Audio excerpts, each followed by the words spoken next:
RG.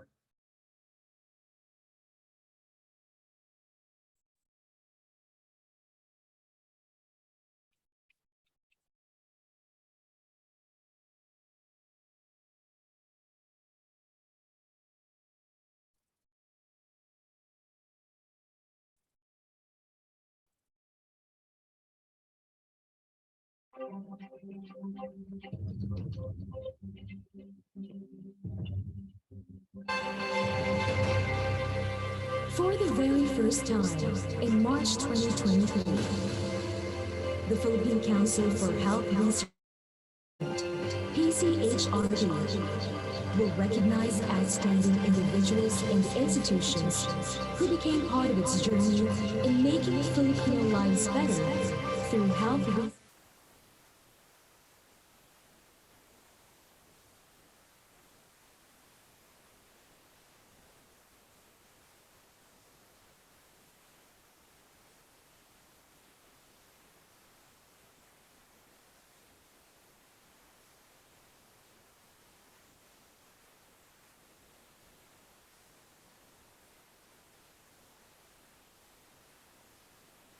Advice and recommendations needed by the PCHRD during the appraisal of proposals until the closing of projects.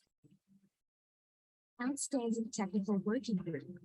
This award is given to an assembly of experts who strongly work together in developing procedures and other significant activities necessary for the research program area to meet a specific objective. Outstanding Technical Advisory Group. This award is given to the Technical Advisory Group who provided invaluable contributions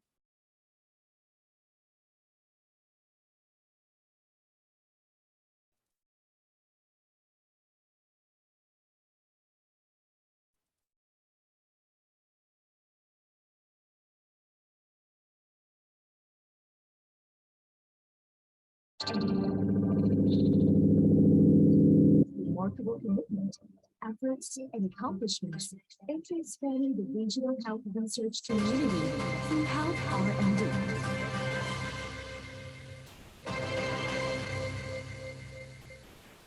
Consistent coverage of Palakayang Heartbeat. The award will recognize media partners who constantly participate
saw you in heaven, I must be strong and carry on, 'cause I know I don't belong here in heaven.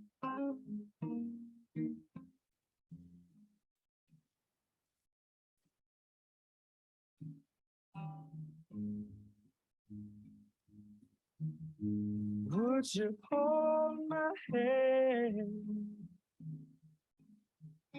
if I saw you in heaven? Would you help me stay if I saw you in heaven? I'll find my way through night and day, 'cause I know I just can't stay here in heaven.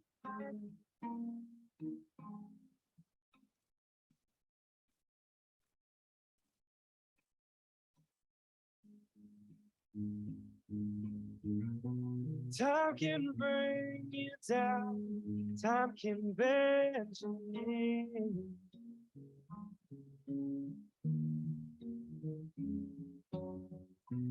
Time can break your heart, beg and plead, beg and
cause I know there'll be no more tears in heaven.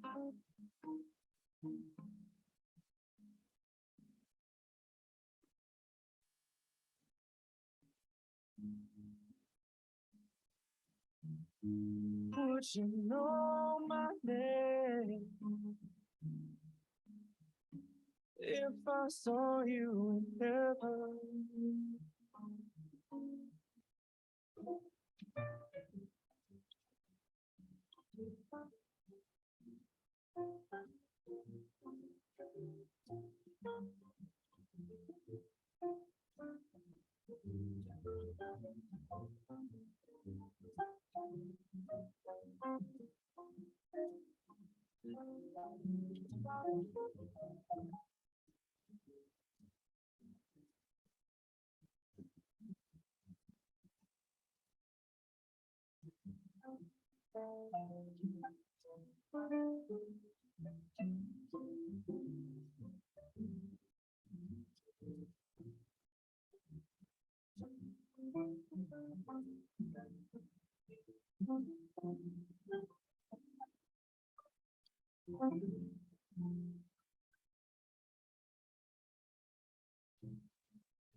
Good afternoon, everyone. Please settle down as we are about to begin the program.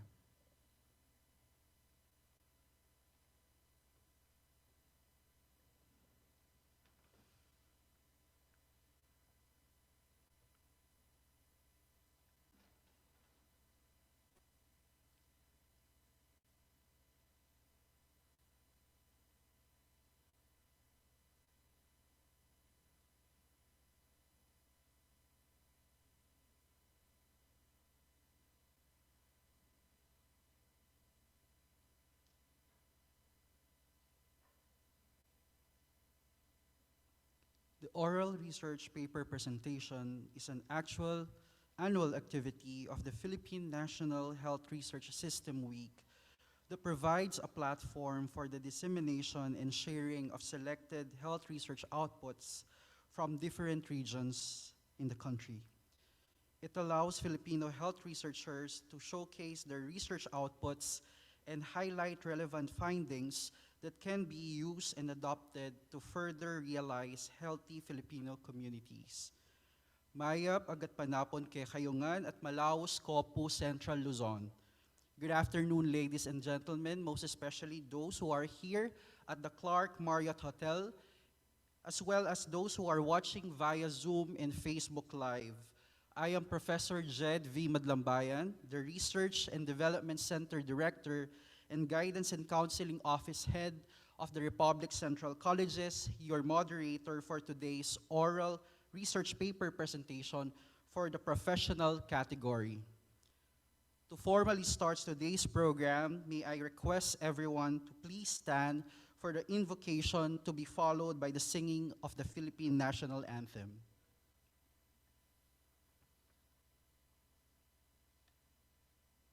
Let us bow our heads and put ourselves in the presence of the Lord. Dear Heavenly Father, we thank you for gathering all of us today.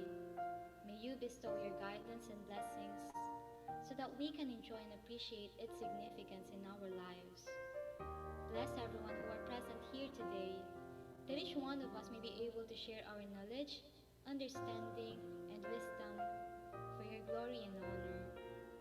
May the various activities related to this event be a success through your intervention. We all ask of these in the mighty name of Jesus. Amen.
Thank you. You may now take your seats.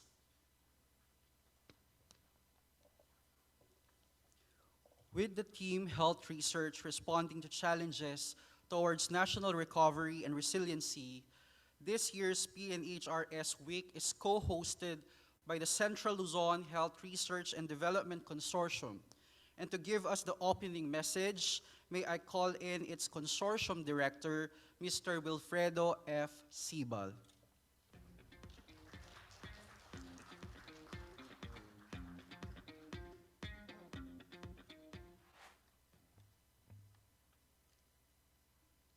Maraming salamat, Sir Jed, for your kind introduction. Good afternoon to all our participants and guests in this oral research paper presentation for the professional category. Tomorrow, we will also be having the student category for this competition, although that will be conducted by virtual mode only. This paper presentation serves as the kickoff activity for the week-long celebration of the PNHRS Week. Indeed, this paper presentation signals the start of this important celebration of the health research system. And rightfully so, because this is what the system is all about after all. As indicated in our program book, this activity is really a platform for the dissemination and sharing of selected health research outputs coming from the different regions in the country. It is my wish that this session will create an opportunity for dynamic and vibrant interactions, not only among our contestants and judges, but with the other participants as well, so that we can fully achieve the objectives of this activity. Health research is really the heart and soul of the PNHRS, without which the system loses its raison d'etre, or its reason for being. The system cannot exist without the research undertakings of the countless health researchers spread throughout the country. Let me therefore congratulate and salute the faculty and researchers participating in this paper competition for your painstaking effort and sacrifices to produce the outputs you will be sharing with us in a little while. Your outputs will be important contributions to the body of knowledge on health science. I also extend my appreciation and thanks to the members of the panel of evaluators, as well as the session managers and moderator who will be facilitating this activity. Let me also convey our collective gratitude to the DOST Philippine Council for Health Research and Development for its constant support to our health research initiatives in the region. Let me thank our tireless and enormously supportive PCHRD counterparts in the organizing committee. Without their valuable support, this celebration would not have been possible. PCHRD has been very generous in providing support, not only for our operational expenses, but for funding assistance such as this. For instance, PCHRD was able to provide us with more than 4 million worth of grants to conduct this activity. Finally, before I end, let me again remind my colleagues in the Central Luzon Health R&D Consortium of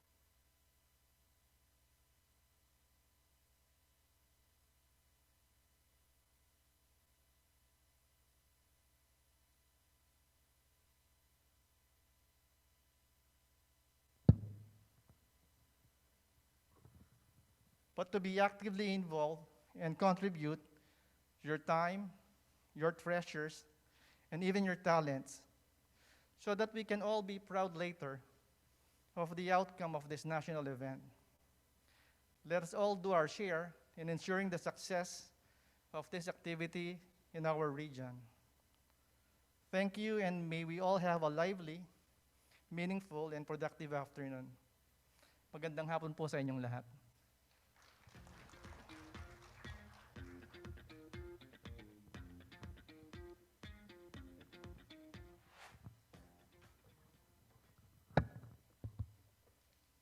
Once again, thank you, Mr. Sibel, for your message and warm welcome. To provide you an overview about today's activity, let me read to you the contest rules and guidelines, as well as the criteria for judging. The following are the rules for the presentation. The slide deck submitted to the DOST PCHRD Secretariat is final and will be used during the contest proper. Slides must be limited to 15 to 20 slides only and must not contain any slide transitions, animations, or movement of any description. No additional electronic media such as sound and video files are permitted. No additional props such as costumes, musical instruments, laboratory equipment are permitted. The principal investigator must be the presenter during the contest proper. Presentations are limited to a maximum of 15 minutes. Competitors exceeding 15 minutes will have deductions on their final scores. That is 1 point deduction for every additional minute. Presentations are considered to have commenced when a presenter starts their presentation through speech. Finalists have been informed to wear business attire during the event. The researcher should refrain from mentioning and or acknowledging information which would otherwise reveal the identity of the institution or region he or she represents. There will be a 10-minute question and answer session after each presentation.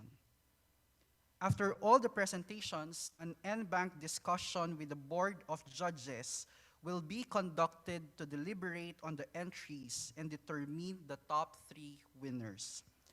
The decision of the Board of Judges is final.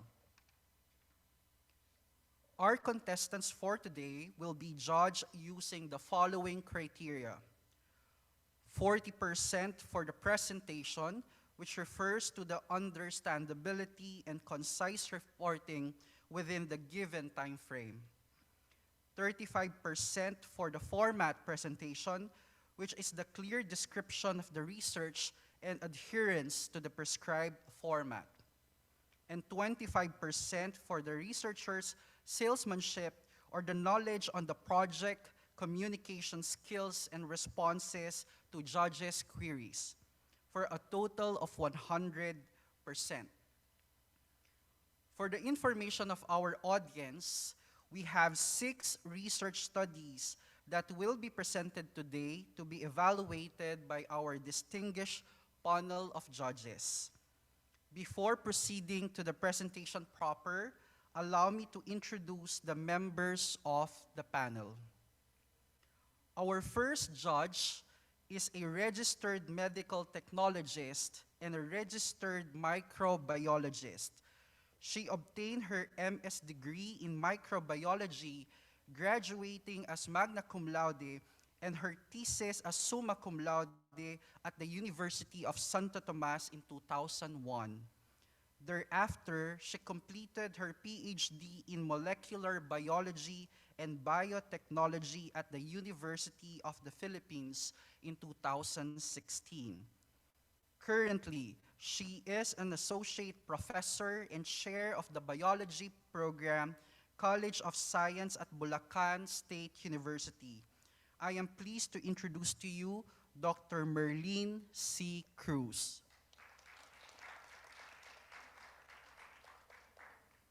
Our second judge is also a medical technologist by profession.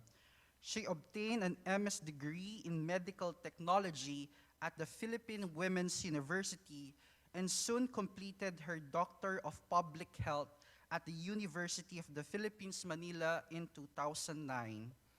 Aside from her 22 years of experience in public health standardization programs, 8 years in corporate diagnostic healthcare and regulatory affairs, she is also an educator in the Graduate School of Public Health. Currently, she is the Scientific and Medical Affairs Manager of the JARC Group of Companies. Let us welcome Dr. Razel L. Cawano. Finally, our third judge finished his Bachelor of Science, Master of Science, and Doctor of Philosophy at the University of Texas at Austin with specializations on health promotion and fitness, health behavior, and health education. He is a recipient of the Balik Scientist Award and Visiting Scientist of Mental Health of the DOST PCHRD. He is also a visiting professor of public health for several higher education institutions in the Philippines, such as the Angeles University Foundation, Ateneo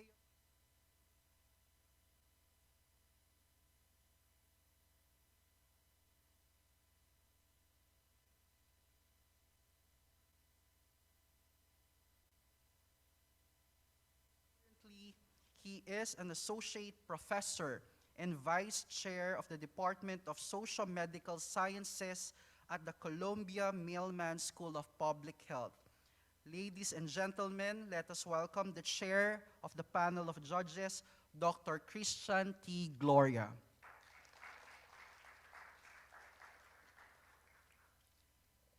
Let us now go to the paper presentation. I hope all our finalists are ready. So we will begin with our first presenter, Dr. Adrian Marie Bogayong Hanagap. Dr. Hanagap earned her bachelor's degree in public health cum laude in 2009 and her Master of Science in Biology in 2015 at the University of the Philippines, Visayas.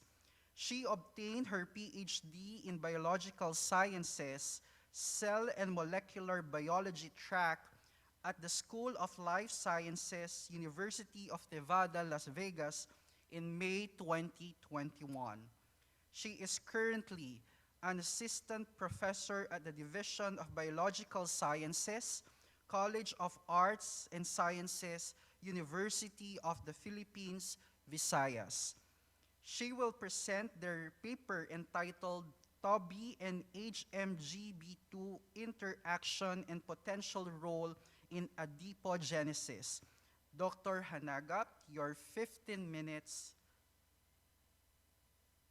starts now.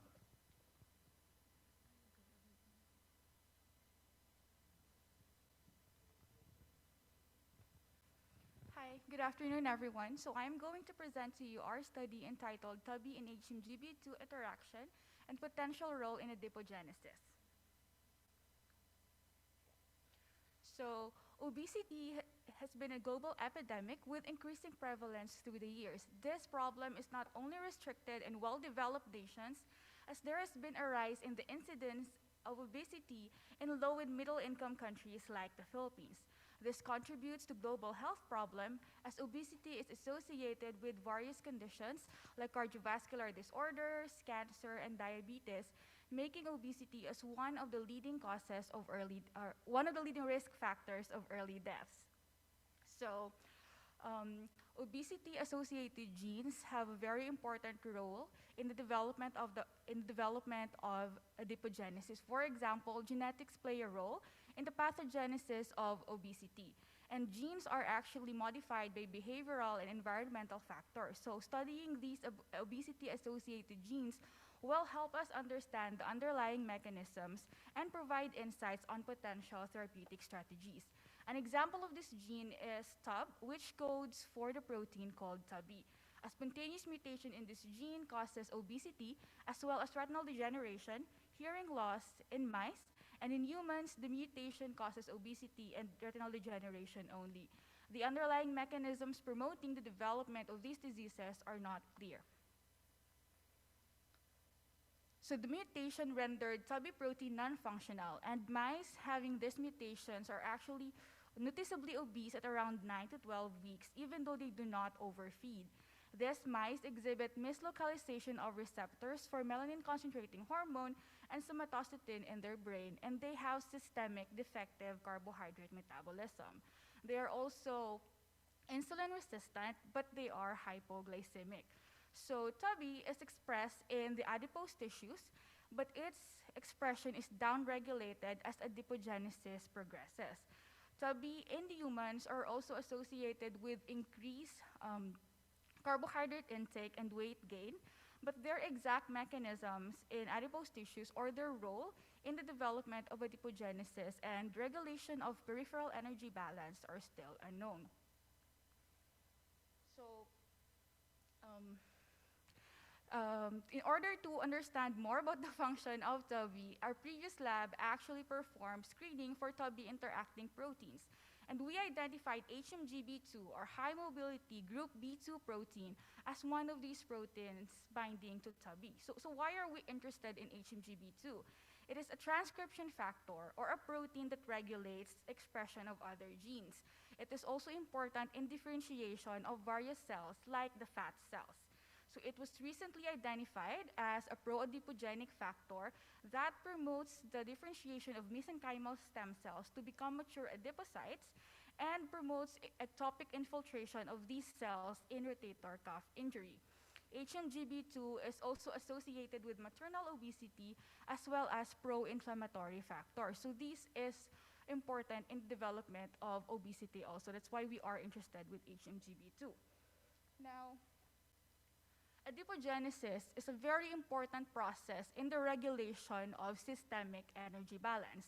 And this diagram right here shows the schematic illustration of how adipogenesis develops, which is tightly regulated by several transcription factors. And these transcription factors are listed here below each cells. So these transcription factors are very important because they activate the succeeding factors, these transcription factors right here activates the succeeding factors in each of the cell stages, promoting the development of mesenchymal stem cells to become committed pre-adipocytes and eventually producing this mature lipid-laden adipocytes. The function of HMGB2 is very important at the beginning of the process right here. So HMGB2 would act on the stem cells to activate expression of this particular transcription factor, which is SEBPB. So at this point, the stem cell is now committed to develop into a mature adipocyte. Now, where does TUBI play a role in the development of adipogenesis? Remember that TUBI mutation causes obesity and that its expression is downregulated during adipogenesis. So we think that TUBI is interacting with HMGB2 to inhibit the function of HMGB2 in promoting this process or making adipocytes. So for this study, our general objective is to determine the role of TUBI and HMGB2 interaction in adipogenesis. Specifically, we wanted to characterize TUBI and HMGB2 interaction, then determine the role of TUBI in adipogenesis, and lastly, measure the level of pro-adipogenesis factors in the subcutaneous white adipose tissues in wild-type and TUBI mutant mice. So this chart right here shows you the summary of our methods. To characterize TUBI and HMGB2 interaction, we employ the method called co-immunoprecipitation, where we have the cells, the pre-adipocytes, which are expressing both TUBI and HMGB2, and then we pull down TUBI using an antibody and detected the presence of HMGB2 using immunoblotting. Our next step is to identify which domain of TUBI HMGB2 is interacting with. So to do this, we perform this in vitro screening called protein-protein pull-down assays. So in this assay, we have the GST tag TUBI, the full-length N-terminal and C-terminal, and then we allow it to co-incubate with a lysate expressing HMGB2. Our next step is to pull down TUBI using glutathione agarose beads, and then again detected the presence of HMGB2 using immunoblotting. Next, to determine the role of TUBI in adipogenesis, we perform a adipogenesis assay. So these pre-adipocytes, we overexpress TUBI using transient transfections or lipofectamine transfection, and then we induce these cells using an adipogenic cocktail so that they will differentiate to become mature adipocytes. This entire process takes about 12 days, and after that, we stain these cells with oil red O to detect the presence of lipid accumulating in the cells, and this indicates that we already have the mature adipocytes. And lastly, to determine the level of pro-adipogenesis factors in the subcutaneous white adipose tissues, we isolated adipose tissues from both TUBI and wild type. We used the 3-month-old male mice because at this time, obesity is very apparent already in the TUBI mutants. So these collected subcutaneous adipose tissues were lysed, and then we used the lysates for immunoblotting to detect the presence of adipogenesis factors such as SEBP-beta, PPAR gamma, and SEBP-alpha. Now for our results, so this figure 1 right here shows you the localization of TUBI, endogenous TUBI, and HMGB2 in 3T3L1 cells. And TUBI is present in the cytoplasm membrane and nuclear fractions of these cells, and we also see modified versions of these protein. HMGB2, on the other hand, is present in all subcellular compartments, like the cytoplasm membrane, nuclear, and then the chromatin fraction, and we also see here the modified version of that protein. So going into the results of our interaction studies, we found that TUBI and HMGB2 are interacting inside the pre-adipocytes as indicated by the presence of band here for this band here for HMGB2 when we pull down TUBI using an anti-flag antibody. Figure 2b here just shows that we were able to overexpress TUBI in the pre-adipocytes. So next, to determine which domain of TUBI HMGB is interacting to, our protein-protein pull-down assay showed that we were able to detect HMGB2 when we pulled down the N-terminal, the C-terminal, or the full-length TUBI protein. Okay, so what does this interaction mean? So earlier, I have presented that HMGB2 has a role in adipogenesis. We think that this interaction between TUBI and HMGB2 inhibits the pro-adipogenic function of HMGB2. So to test that, we perform a adipogenesis assay. We overexpress flag TUBI and 3T3L1 pre-adipocytes and then induce those cells. This figure here on the left shows that we successfully overexpress flag TUBI in the 3T3L1 adipocytes, and the figure here on the right shows the results of our adipogenesis assay. The first column right here is the uninduced, which is our negative control, and as you can see, there is no red color indicating that there are no adipocytes in that setup. The next column right here shows the results for our induced cells, which is our negative control. Our positive control. And you can see here that this group of cells have red color, indicating that we have mature adipocytes in this setup. The third column right here shows our test or the treatment where we have the pre-adipocytes overexpressing flag TUBI. And as you can see, there's only a small amount of adipogenesis going on here and only small patches of adipocytes. And lastly, this is our vector control, indicating that the vector carrying TUBI did not affect adipogenesis. So as you can see, these results indicate that TUBI could inhibit the process of adipogenesis. And lastly, to measure the level of pro-adipogenesis factors, we used immunoblotting, and we have observed that there is a significant increase in HMGB2 protein in TUBI mutant subcutaneous white adipose tissues. However, when we look at pro-adipogenesis factors, we observe a significant decrease. We observe a significant decrease in the SEBP alpha, SEBP beta, and PPAR gamma in TUBI subcutaneous white adipose tissues, and this pattern of expression is indicative of impaired adipogenesis. This blot right here on the left is just a representative of the immunoblotting for detection of these pro-adipogenesis factors. Okay, so our results indicate that TUBI and HMGB2 has additional role in adipocyte development. TUBI interacts with HMGB2 to inhibit adipogenesis, and this could be one of the mechanisms employed by TUBI to control fat accumulation and lipids, and also explains why a mutation in TUBI leads to obesity. Furthermore, the increase in the level of HMGB2 with concomitant decrease in the pro-adipogenesis factors indicate impaired adipogenesis. And this process contributes a lot to the development of obesity. During impaired adipogenesis, the existing mature adipose tissues are actually increasing in size and not in number. And this eventually leads to dysfunction of these adipocytes and insulin resistance. And furthermore, the increase in HMGB2 level can also indicate that there is inflammation in TUBI mutant adipose tissues, because HMGB2 is known to promote the recruitment of immune cells and could infiltrate these adipose tissues. Okay. So lastly, our overall results indicate that the TUBI and HMGB2 interaction can inhibit adipogenesis, which provides a mechanism by which TUBI could regulate energy balance in peripheral tissues. And The implication of this is that we can use TUBI to, as a therapeutic target to prevent obesity and associated complications. So we can also look into compounds that can modulate expression of TUBI in adipose tissues so that we can promote healthy adipogenesis and prevent insulin resistance. So thank you very much for listening, and I am now ready to answer some questions.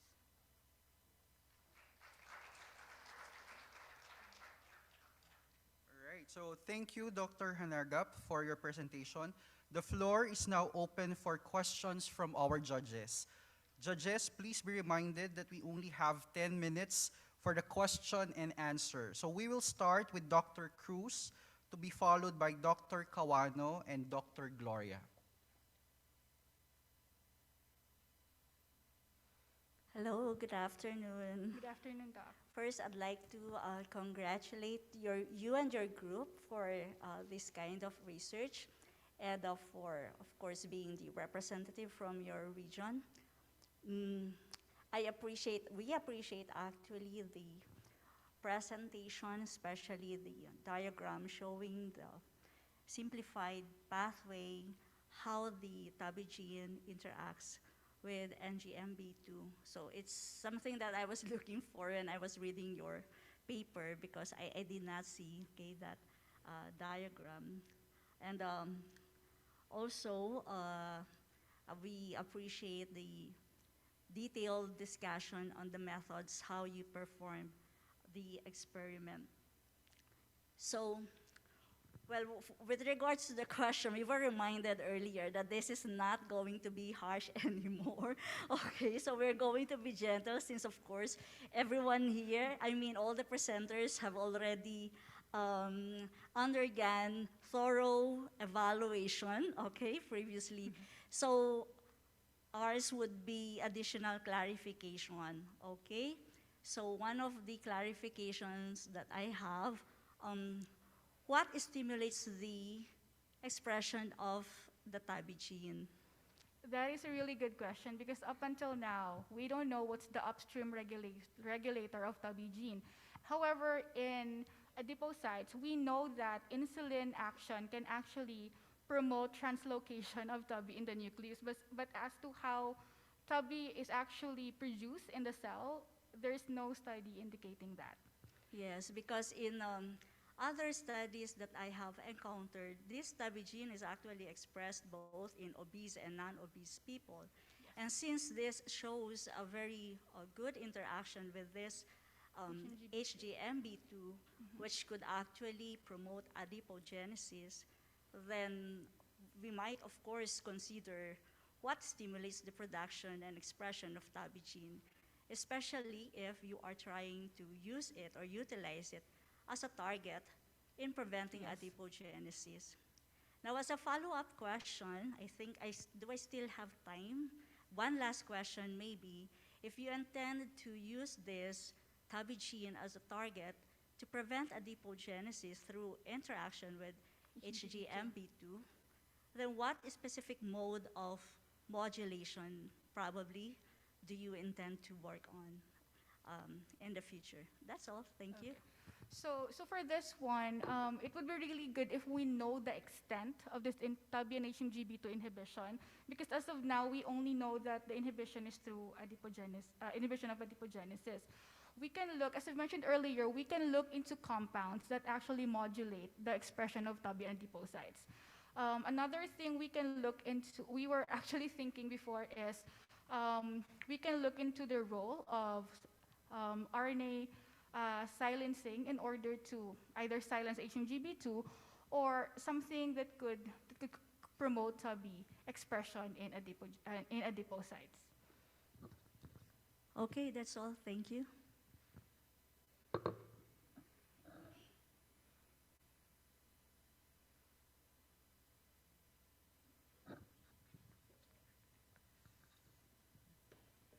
Hello, good afternoon. Good afternoon, And Doc. congratulations for your very nice presentation. Thank you. Yeah, in connection to Dr. Cruz, Ma'am Merlin, questions, I am very much also interested in the TABI gene. And given that the TABI gene plays a big role in downregulating in the production of adipose tama ba? Adipose Adipogenesis. genesis, yeah. Do you think that the concentration of these TABI genes, based on the results that you have shown, also plays a big role of determining it first, so that if I am interested on this gene, will this also be a part of making it as a ligand in drugs for insulin, for example, to downregulate the production of adipogenesis? Yes, Doc. I agree with you. So this is a preliminary study, so we were not able to determine the exact amount of TABI being expressed in the cell. But the experiments done here is an overexpression system. So there's a lot of, basically there's a lot of TABI being expressed in the cell, and we don't know what's the actual concentration or the ratio between TABI and HMGB2. So yes, you are correct. It would be really nice to know how much TABI is needed in order to prevent the process, but at the same time, not really totally inhibit adipogenesis, because we also need fat cells for other functions as well. That is precisely, we need this concentration because we also need fats. Yes. Right. Okay. Thank you. It would be one of the future further studies. Thank you very much, Dr. Nargat, correct? Hinagap, yes. Congratulations again. I thought that was a very interesting presentation and really complemented the paper that we read before seeing your presentation. And humbly, I'd like to admit to everybody that I'm a social scientist. And so when I read papers in molecular biology and biochemistry, half of the information just flies over my head. Understandable. And you know, there's a part in your presentation that really struck me when you said that obesity was observed even without overfeeding. And I'd like to believe that that's the reason why I gained 20 pounds over the pandemic without any real explanation, right? Yeah. And so I guess my question for you is, again, coming from a social science perspective and understanding that, that the audience, either here in person or on Zoom or Facebook, are coming from diverse backgrounds. Yes. How could you, in other words, could you explain to us in more layman's terms, in a way that community members could understand the practical significance of the point and the results of your work? Thank you. Okay, so just to give you an idea, let's go back to the point that the mutation in TABI causes obesity. Okay, so understanding the function of TABI will actually help us understand how we can have some modifications, or how can we formulate therapeutic strategies to address the obesity problem. Now that we know this, that the mechanism that TABI inhibits HMGB2 and the process of adipogenesis, as we mentioned earlier, we can now utilize TABI as a therapeutic target. And there's going to be a lot of work before we can actually produce a medicine or a compound that would involve the modulation of TABI. But for now, the takeaway is that there is this gene called TABI that is implicated in obesity development, and that studying more on the function of these genes will actually help us address the problem in obesity. And this is, again, I forgot to mention, but this is in conjunction with proper exercise and diet, because modifying the genes alone will not be enough to combat the problem in obesity. So just an added layer to help the problem. Thank you very much. Thank you very much, judges and Dr. Hanagap. We now proceed to our second presenter. We have Professor Crystal Grace Padilla. Professor Padilla obtained her bachelor's and master's degree in biology from the Central Luzon State University. She is currently a faculty at the Nueva Ecija University of Science and Technology.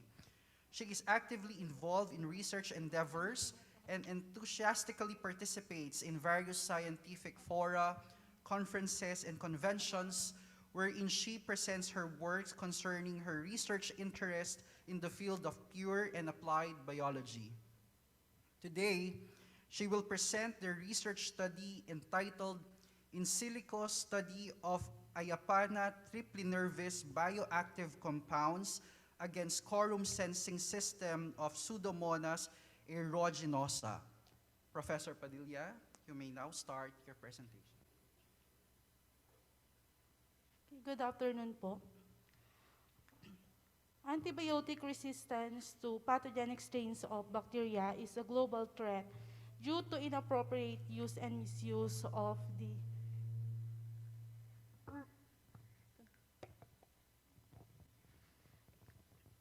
due to the inappropriate use and misuse of the prevailing antibiotics to animals, humans, and plants. So therefore, researchers are continuously trying to address these issues.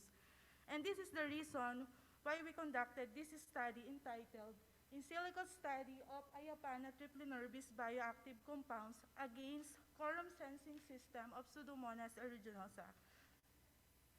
The world annual death toll due to the development of antibiotic resistance in bacteria is estimated to have reached 700,000, and it is expected that it would increase to 10 million deaths annually by 2050. So the fight against pathogenic bacteria relies largely on the knowledge of the microbes' interaction with the body and understanding how a certain pathogenic bacteria can cause disease may result in a better treatment, vaccination, or prevention of infectious diseases.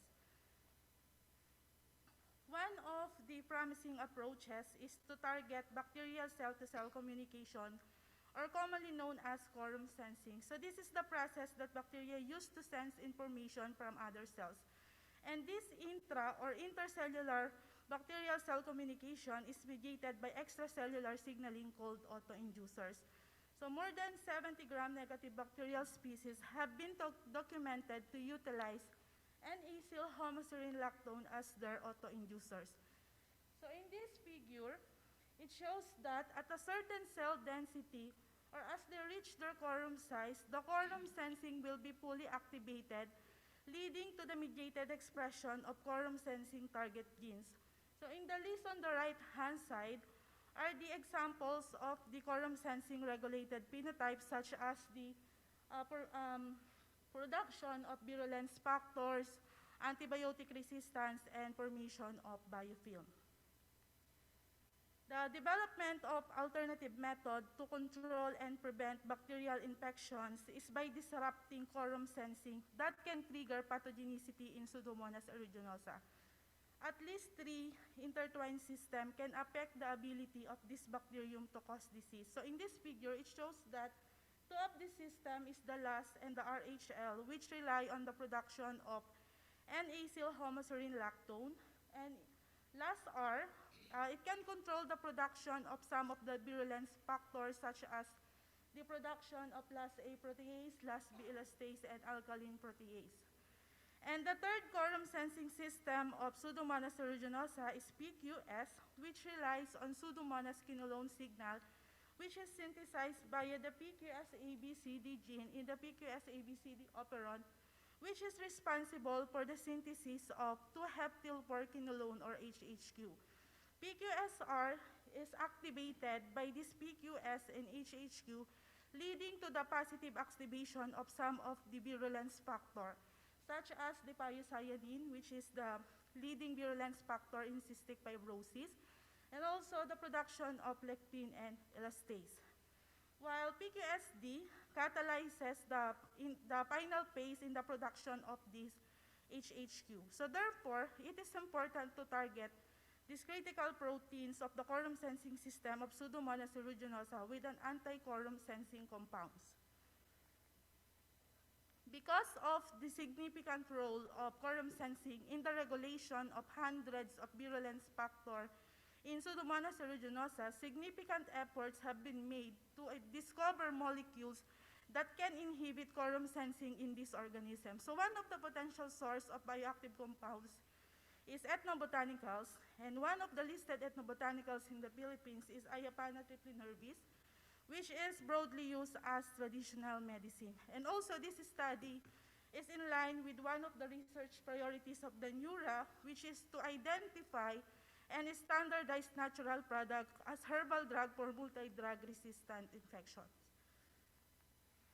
So for the objectives of the study, so this study utilized the bioactive compounds of Ayapana triplinervis as quorum sensing inhibitor of Pseudomonas aeruginosa using computer-based simulation drug discovery, which is fast and cost-effective. And the researchers identified the binding ability of the bioactive compounds and its intermolecular interaction with the amino acid in the active site of LASR, PQSR, and PQSD. For the methodology, the crystal structures of LASR, PQSR, and PQSD were retrieved from protein data bank, and this served as the target proteins. And the molecular structures of the bioactive compound was obtained from PubChem, and the active site of LASR, PQSR, and PQSD was identified according to published research. So in this research, we have used an active site-directed docking that was performed using autoDock-BINA, and this would identify the binding affinity of the ligand to the active site of the target proteins. And it is important also to know the molecular interaction of the ligand to the active site that are visualized using BioVia Discovery Studio. For the results, the binding affinity denotes the strength of association between two molecules, and the negative value correlates with the spontaneity of the reaction that the ligand dock to the active site due to the disruption of total intermolecular and torsional energies. And the 31 bioactive compounds of Iopanatiplen nervis have successfully made interaction to the active site of LASR, PQSR, and PQSD. Among those 31 bioactive compounds, the top 5 selected bioactive compounds are caryopylene, nerolidol, thymol methyl ether, beta-alanine, and cyperdiene. So these have lower binding affinity in comparison to the native inducer for each target protein. So among those top 5 selected bioactive compounds, 2-thymol methyl ether form a hydrogen bond to the key amino acid of the active site of LASR, PQSR, and PQSD. So in PQSR, which is shown in figure A, it has carbon-hydrogen bond to leucine 208, while LASR form hydrogen bond with serine 129, which is shown in figure B. And in PQSD, in figure C, it has the hydrogen bond formed to arginine 262 and asparagine 154. So the mentioned amino acid that has formed hydrogen bond would contribute to the inhibitory effect of this 2-thymol methyl ether to the quorum sensing system of Pseudomonas aeruginosa, which are similar to the other researchers that inhibit the same target proteins. Okay, for the discussion, so as I mentioned earlier, Pseudomonas utilizes PQS and HHQ for quorum sensing, and PQSR responds to this PQS and HHQ for the stimulation of virulence genes. So for in silico inhibition of this PQSR, it shows that the potential drugs as QSI or quorum sensing inhibitor create interaction to tyrosine 258, leucine 207, and leucine 208. So for PQSR inhibition, it shows for the results obtained, this coincide with the study that the bioactive compounds inhibit this amino acid residue, and also isoleucine 236 interacted with caryopylene, transnerolidol, 2-thymol methyl ether, and beta-alanine. So the inhibition of the ligand to the active site deactivates the activity of PQSR by either making it inactive or preserving it as an unbound protein. Okay, in the active site of LASR, amino acid tryptophan 60, tyrosine 56, serine 129, and aspartic acid 73 are important for the recognition of its native ligand. So for LASR inhibition, the results obtained shows that transnerolidol, 2-thymol methyl ether, and beta-alanine showed form hydrophobic interactions with tyrosine 56, and 2-thymol methyl ether form a conventional hydrogen bond to serine 129. So the inhibition of these amino acid residues will interrupts the catalytic activity of LASR. And for PQSD, its catalytic triad consists of cysteine 112, histidine 257, and asparagine 287. So for the inhibition of PQSD, the results obtained shows that caryopylene, transnerolidol, beta-alanine, and cyperdiene interacted with cysteine 112, and while transnerolidol, 2-thymol methyl ether, and and caryopylene form a bond with histidine 257. So also, the inhibition of this amino acid residue will interrupt the catalytic activity of PQSD. And the difference in the intermolecular interaction of the bioactive compounds to the active site is due to the deviation of the binding affinity. For the conclusion, all bioactive compounds of Ayapanatyphlin nervis have successfully docked to the active site of LASR, PQSR, and PQSD, which are the proteins in the quorum sensing system of Pseudomonas aeruginosa. And 5 out of 31 bioactive compounds of Ayapanatyphlin nervis, so these were selected to be the best ligand because they have the lowest binding affinity in comparison to the native inducer for each targeted proteins. And hydrophobic interaction dominated the ligand-receptor interaction in all the methyl ether form hydrogen bond to the active site of PQSR, PQSD, and PQSR. So this would contribute to the inhibitory effect of this compound to the quorum sensing system of Pseudomonas aeruginosa. For the recommendations, so the researchers suggest to investigate further the interaction of the ligand to the active site by using molecular dynamic simulation, and also evaluation of QSI of the identified bioactive compounds of Ayapanatyphlin nervis against several representative bacteria, because gram-positive and gram-negative bacteria have different quorum sensing system. And it is also recommended to conduct an isolation and purification study of the selected identified bioactive compounds of Ayapana that is potential as QSI of Pseudomonas. So this will be subjected to wet experimental analysis. So to view the published full paper, you may scan the QR code below, and I would like to end my presentation by extending my appreciation to my co-researchers, Mr. King Dave Martin and Ms. Ivy Joyce Buante. That would be all. Thank you for listening. All right, so thank you, Professor Padilla, for sharing with us your study. The floor is now open for questions from our judges. This time, the question will start from Dr. Kawano, to be followed by Dr. Gloria and Dr. Cruz. Okay, thank you so much, and congratulations also for your presentation, which I find it very interesting. No? All right, my question is about the way how you have validated your anti-quorum sensing, or the Ayapanatyphlin nervis, no, as your bioactive compounds. Okay, so what is your confidence level of the scoring functions of using the autodock vena in giving you accurate binding energies? Because I heard this is one of your limitations, the affinity binding of these compounds. So is there any other way that you have validated this method aside from the autodock vena? Sorry po, ma'am. Okay.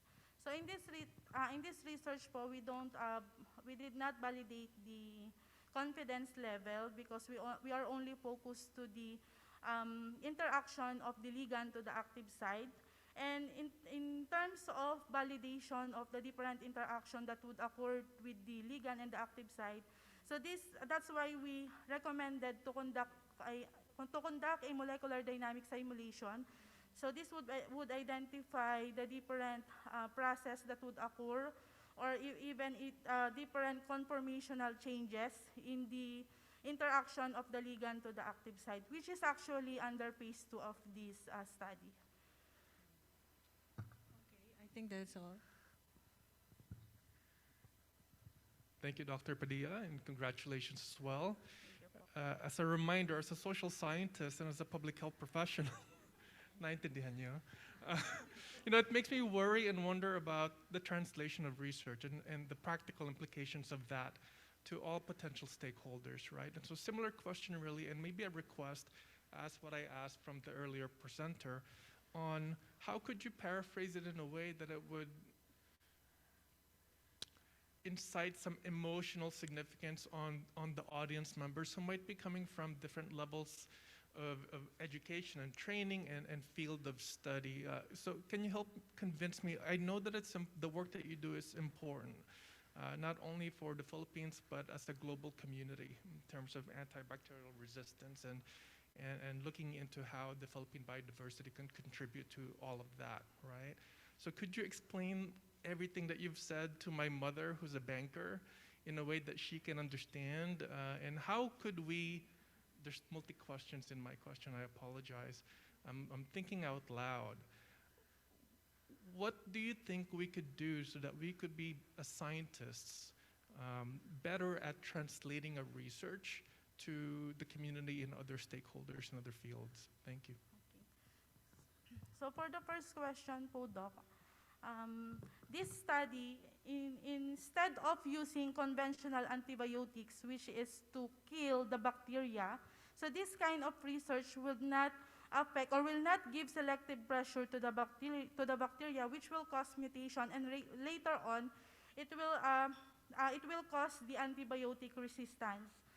And this kind of study will not affect the viability of the bacteria. Instead, it will inhibit some part of the system in that bacteria, and it will not affect the metabolic activity of this bacterium. So the development of resistance would likely, it will not occur, or it will be reduced.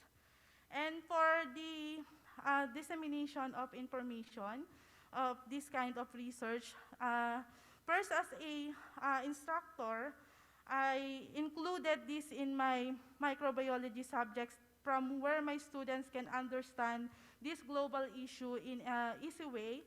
And in terms of conducting this research, we are also conducting a webinar in the community by extension, by sharing ano po ba tong quorum sensing na to? Ano po ba tong antibiotic resistance na to? Because we are talking about the mother in the community, the kids the children in the community. So we are inviting, or even as the researchers, we are sharing this lecture in the community that they can understand how they will prevent the further development of antibiotic resistance, since in the community we can easily acquire antibiotics in the store or in the retail store, so that the mother or even the regular individual in the community would now understand that they should not buy this antibiotic to treat cough, to treat wound, so that they will not contribute to the development of antibiotic resistance in this kind of pathogen. Salamat, well said. Thank you. Is it my turn? Okay. Thank you. I could feel the excitement from Professor Padilla, the way she presented her study, because this is really a very good research, because first, it actually prevents you from doing a very tedious wet lab work, okay, because you can somehow do the prediction using simulations first before you go into the wet lab. Although there's no wet lab involved, I know how tedious this work is, because from your presentation, you have downloaded more than 30 compounds, and simply analyzing the structure, downloading this, would really take time, and it's also time-consuming. Now, what I like here is you have identified specific targets for your bioactive constituents isolated from your plant extract. Now, considering that bacteria always can devise mechanism by which they can be resistant to drug, although we say that this proposed study can actually prevent such, But there are other ways by which they can develop still, okay, resistance. And so one could be through the mutation of your target. Now, in your study, you have used a target available, okay, from the other studies, which is a wild type, right? Yes. Did you try also to do the docking using a mutant? No, ma'am. Okay, all right, because we know that for your target, once there's a mutation, especially if your target is a protein, the 3D structure is very much affected by a mutation that sometimes it can lead to a different structure of the protein, and that definitely would affect its function. And sometimes if the site of the mutation is very critical for its function, then of course it could also affect the binding of your ligand. So I also appreciate the recommendation. So it's good that you will do the molecular dynamics because the structure of these targets may also somehow vary or they may alter once they are subjected in different conditions and in the presence of other compounds as well. But I guess since you have not done also the docking using a mutant target, I guess that could also be part of your recommendation. So try to see the effectiveness of your ligand, even if for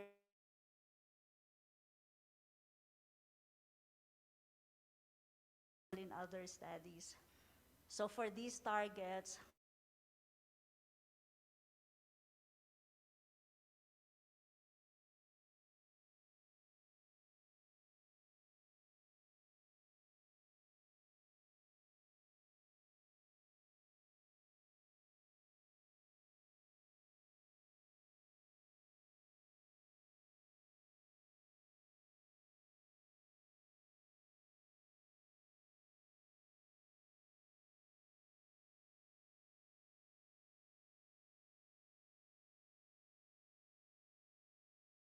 in the future, and how do you encourage the other researchers of natural products to do the same way? So any concrete plans in the near future related to this? Yes, ma'am. Thank you for that question. So for after the phase 2 of this study, which is for under molecular dynamic simulation, so we would identify the other possible factors that would affect the ligand and active site activity. So after that, we are planning to synthesize the same component of the bioactive compounds, since we all know that the isolation of the pure form is a long process. And in terms of sharing this to my co-researchers, one of the product that comes in our mind is the development of gel patch or the bioactive transdermal patch, which is my colleagues is actually conducting that kind of research, so we can tap them. So we can include these selected bioactive compounds to that specific gel patch or bioactive transdermal patch. And also, aside from that, there are also researchers conducted in our institution, which is focused on Kaitosan natural-based wound dressing, which is also related in our study, from where they are only focused on the antibacterial and antifungal activity of the natural base, from where we can tap them instead of killing the bacteria using antibactericidal effect of that natural product. We can try to apply the inhibition of these anti-quorum sensing compounds, which attenuate the quorum sensing system of this bacterium instead of killing them. Thank you po, ma'am. Thank you, and congratulations once again. Thank you po.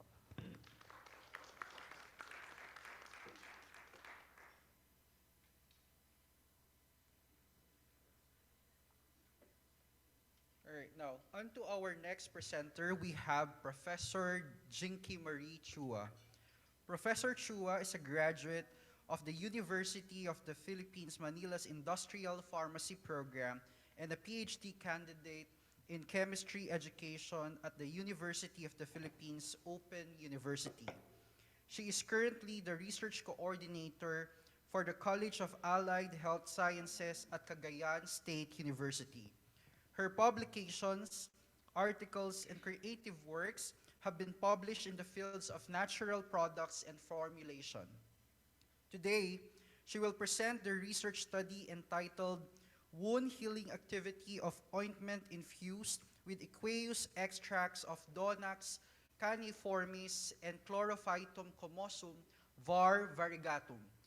Professor Chua, you are given 15 minutes for your presentation.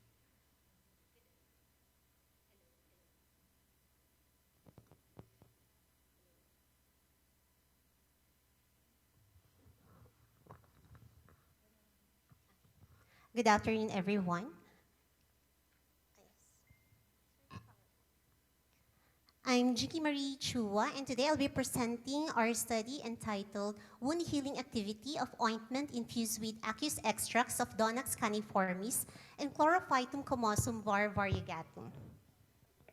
In this study, I'm joined by two experts in the research field, Dr. Romello B. Ramirez, our Natural Product Innovation Center Director, and Dr. Julius T. Capili, our University Director for Research. There are three facts that led us to do this study. First is that who doesn't get wounds? So we get wounds from bites, cuts, burns, or even skin problems. And injury involving minor tears in the skins are coming every day in our lives, and not everyone heals instantly. Poor wound healing hinders resolution of skin problems, which becomes enlarged and infected, that causes a significant negative impact in the quality of life. Sir? Yeah, infections complicate illness, which even less severe wounds can be distressing, often irritant, disfiguring, and cause death. Second is that, yes, there are a lot of wound healing products nowadays, but most people just let their wounds heal. And others are turning to herbal medicines because of the high price of commercially available wound healing preparations, non-availability, especially in rural areas, and also the notion that these products are not natural and it may have chemicals that they are allergic with. Third, these plants have been used as alternatives for medicine and therapy against diseases and ailments by indigenous groups. We have so many plants in the Philippines which are potentially medicinal and therapeutic. In the study of Capili and Ramirez in 2019, which is actually the phase 1 of this project, on their study, ethnobotanical study of medicinal plants in the province of Cagayan, they found that Donax caniformis, which is bamban, and Chlorophytum comosum var. Variegatum, which is spider plant, are employed by Agtas of Peña Blanca and Malawegs of Rizal in the province of Cagayan in folk medicine for wound healing. But these plants are not scientifically proven for their wound healing activities, and no formulation infused with these extracts have been made.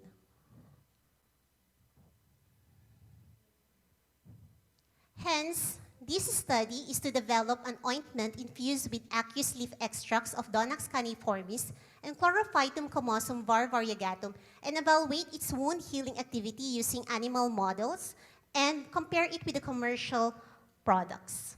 For the methodology, after our study 1 on the ethnobotanical survey, we collected the plants in the municipalities of Peña Blanca and Rizal. And these identities of the plants are confirmed at the National Museum. For the preparation of plants for extraction, the plants are washed, dried, and then ground.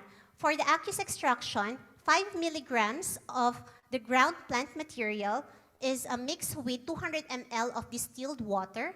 then heated, and then filtered. The filtrate is used for study 2 and study 3. For the study 2, it's a phytochemical screening of the plants and this diffusion assay. And for the study 3 is the ointment formulation. For the ointment preparation, first, beeswax and liquid paraffin are mixed together, then SPAN 60 and 2080 are added, and then the aqueous extracts of the plant materials are then added. So there are 5 treatment formulations. For treatment A, it consists of 100% of bamban. Treatment B, 100% of spider plant. Treatment C, 50% of bamban and 50% of the spider plant. Treatment D, 75% of bamban and 25% spider plant.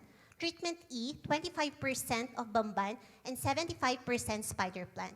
On the other hand, animal permit is first secured at Ayaco before purchasing the Sprague-Dawley rats at FDA Manila. And then it's allowed to acclimatize for 1 to 2 weeks at PITAC. And we have 3 wound models: incision, excision, and birth. For wound creation, these are all under sterile conditions and under general anesthesia. For the ointment application, it is done 100 milligrams per kilogram per day.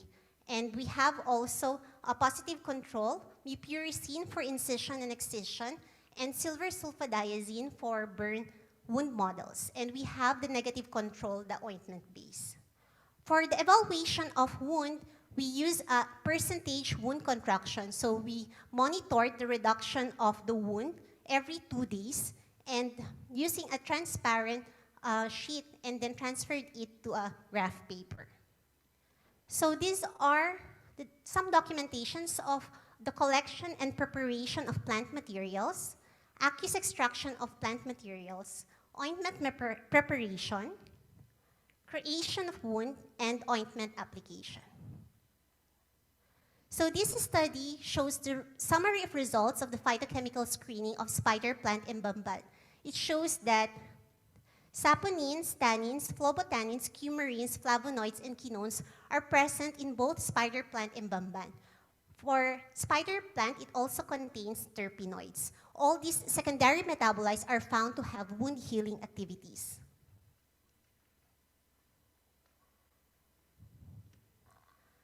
This table shows the zones of inhibition using the different plant ointments. So for both plants, they are partially sensitive to E. coli, partially sensitive to Staphylococcus aureus, and for Pseudomonas aeruginosa, spider plant is only partially sensitive, and bamban is sensitive.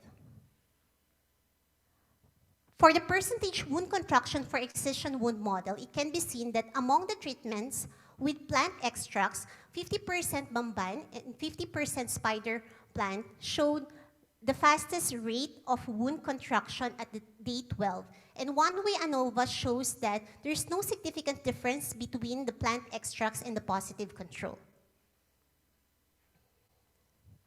For the incision wound model, it shows that, not this one, 25% bamban and 75% plant extract show the fastest wound healing percentage contraction at day 9. This may be due to the synergistic effect of the bamban and spider plant extract. One-way ANOVA also shows that there's no significant difference between the plant extracts and the positive control. For the percentage wound contraction for burn, it can be seen that among the treatments with plant extracts, 100% bamban aqueous extract showed the fastest wound contraction for burns. One-way ANOVA also showed that there's no significant difference between the plant extracts and the positive control. In conclusion, Donax caniformis and Chlorophytum comosum have wound healing activities for all wound models. The combinations has the fastest rate of wound contraction for excision and incision, excision 50-50, incision 25-75. And for burn is 100% of the bamban. And, but there's no significant difference for all wound models between the plant extracts and the positive controls.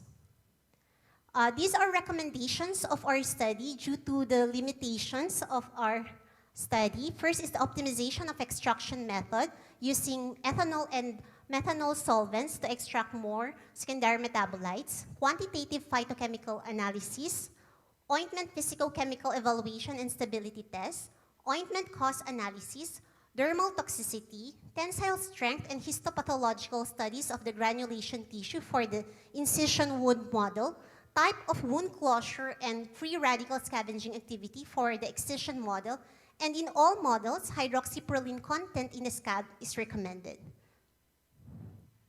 Thank you for listening. I would like to end for your wound is probably not your fault, but your healing is your responsibility. I'm now ready for your questions, comments, suggestions, and recommendations. Thank you. Thank you, Professor Chua, for your presentation. The floor is now open for questions coming from our judges. For the first question, we give the floor to Dr. Gloria, to be followed by Dr. Cruz and Dr. Kawano. Thank you, Professor Chua. Such an interesting and important work, and as well as highlighting all the amazing things that we can contribute from the Philippine biodiversity. You must have heard my comments from the earlier Yes. presenters, and you must have made changes to all of your slides in the last 20, 40 minutes. Accordingly. And you must have already predicted that I really do appreciate how well you've translated your research into ways that everybody can understand. And you know, it's really evident of your ability to present well, which is the purpose of our part and element here, in that before coming to see your presentation and after reading your paper, I already had a number of questions that during your presentation you already actually answered. I've anticipated, Doc. You know, my questions really were specifically about the different types of treatments and how well they worked on different kinds of wounds. And you really well answered that with the table that you presented. Really exciting work. And again, highlighting also how much we contemporary scientists can learn from folk medicine that's been around for generations. So having said all of that, and the fact that you've answered practically all of my questions coming in, I guess my next question, my only question for you, which you already alluded to, is what would be the next steps and the next research projects that you have planned in the short and long term? Thank you. Thank you for that, Doc. At least I still have one question of yours to answer. There are still a lot of things to do because this one is just a screening. So our study is still on the shallow phase. We had phase 1, phase 2. Phase 3 is actually the development of the ointment already. But the mechanism of action of the wound healing itself, even the mechanism of action of the antibacterial activities has not yet been explored. So before we even use these ones in commercial products and to make it commercial, there's still a lot of phases to be undergone. So that's, I think, the next step. And for long term, since it's such a waste that we have a lot of plants in the Philippines that have not yet been explored and used. So why not we stick to that?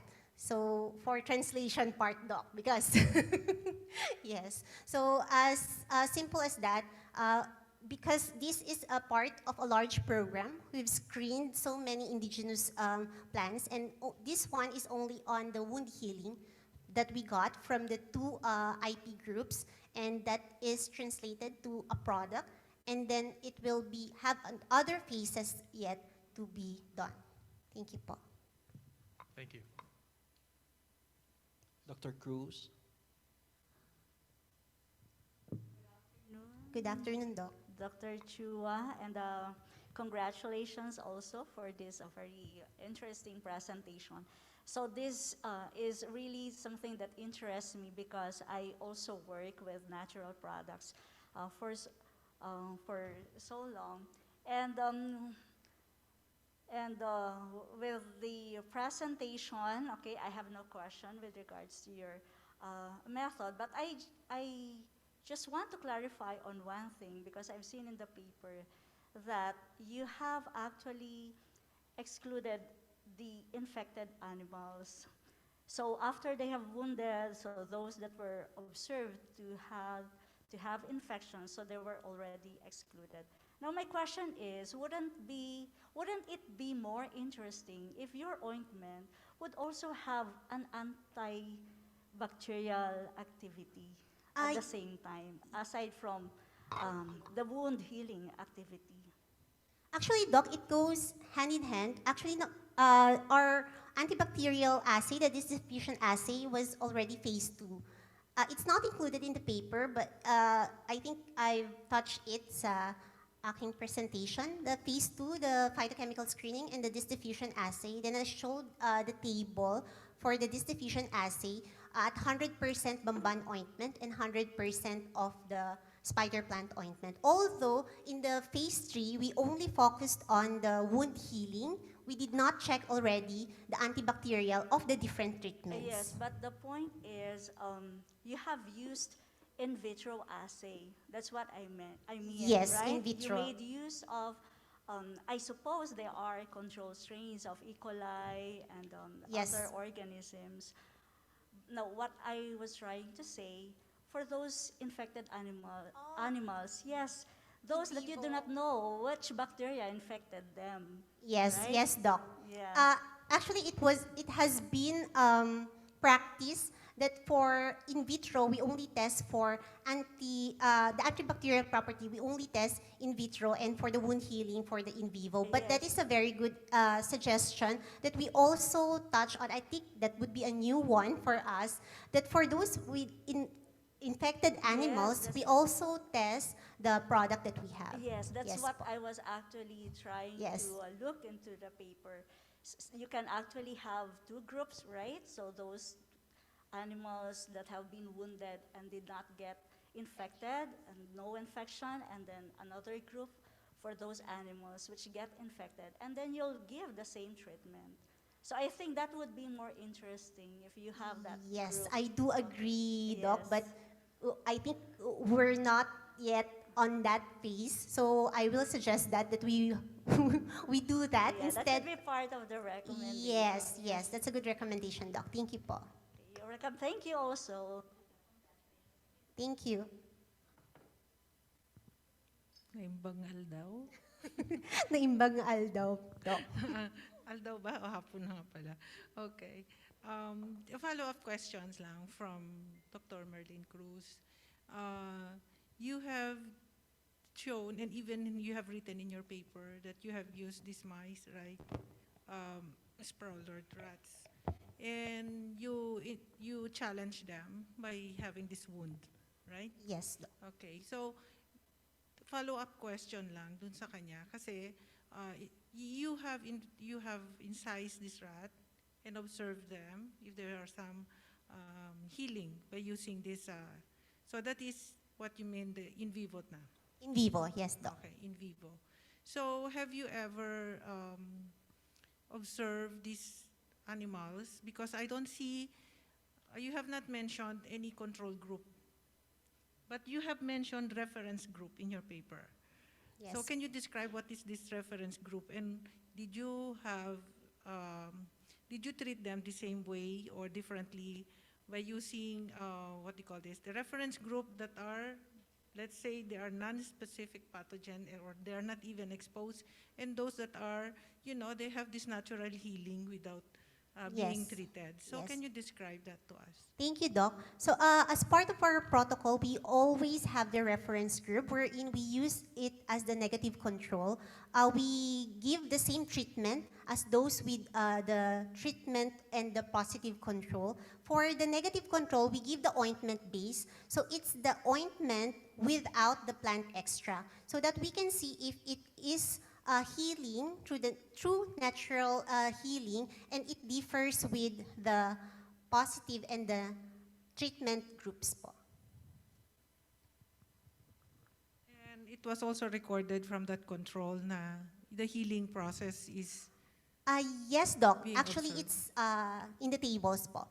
We have the treatments A to E for the plant extracts, treatment F for the negative control, and treatment G for the positive control po. Alright. So that we can see the difference if kung wala, baka naman pwedeng wala na lang, mag-heal na lang pala siya. So, Precisely, yes yeah. po. Because, yeah, because we have our own natural healing process, okay? Yes po. So, we have to be careful introducing this because me, myself, is also a plantita and I can see the spider plant there. And anytime if I Yes. get wound, I can use that. So, you know, we have to be careful on these things because we have to post this into the public. They might as well. But considering extracting these compounds, no, we have to be careful and we have to further study, especially if we have how to purify them, Yes. do the sterility testing, which I think that is one of your limitations. Okay, the toxicity testing as well. Yes, the dermal So we have to toxicity. be careful on that. Yes. And I do not know on how far you have to consider this in your next research work. Yes, Thank you. Doc. Actually, that's the next phase because up to the conclusion, we cannot say that we can already use that because we have found wound healing activities. There's potential for wound healing activity, and we mimic how the indigenous groups did it by just using aqueous solvents. That's why we did not use ethanol or methanolic solvents for the extraction. And also, since we did not test for even dermal toxicity on rabbits or irritation on rabbits, we cannot still give people and tell them that you can already use it right away. There's still many tests to do po. Thank you. Thank you. Thank you. Thank you very much, judges and Professor Chua. For our next presenter, we have Professor Fatime I. Mariano. Professor Mariano is a pharmacist and working as an assistant professor at the Universidad de Zamboanga in Zamboanga City. She earned her Master of Science in Pharmacy degree at the University of San Carlos, and she's currently pursuing PhD Pharmacy at the Centro Escolar University, Manila. Her research studies focus on waste utilization, converting waste into value-added products like pharmaceuticals, and incorporation into cosmetics. She hopes one day that she will be able to formulate drugs that all Filipinos can afford. Today, she will share with us her research study entitled Antioxidant and Anti-Arthritic Activity of Peels from Citrus Fruits. Professor Mariano, your 15 minutes starts now. Thank you.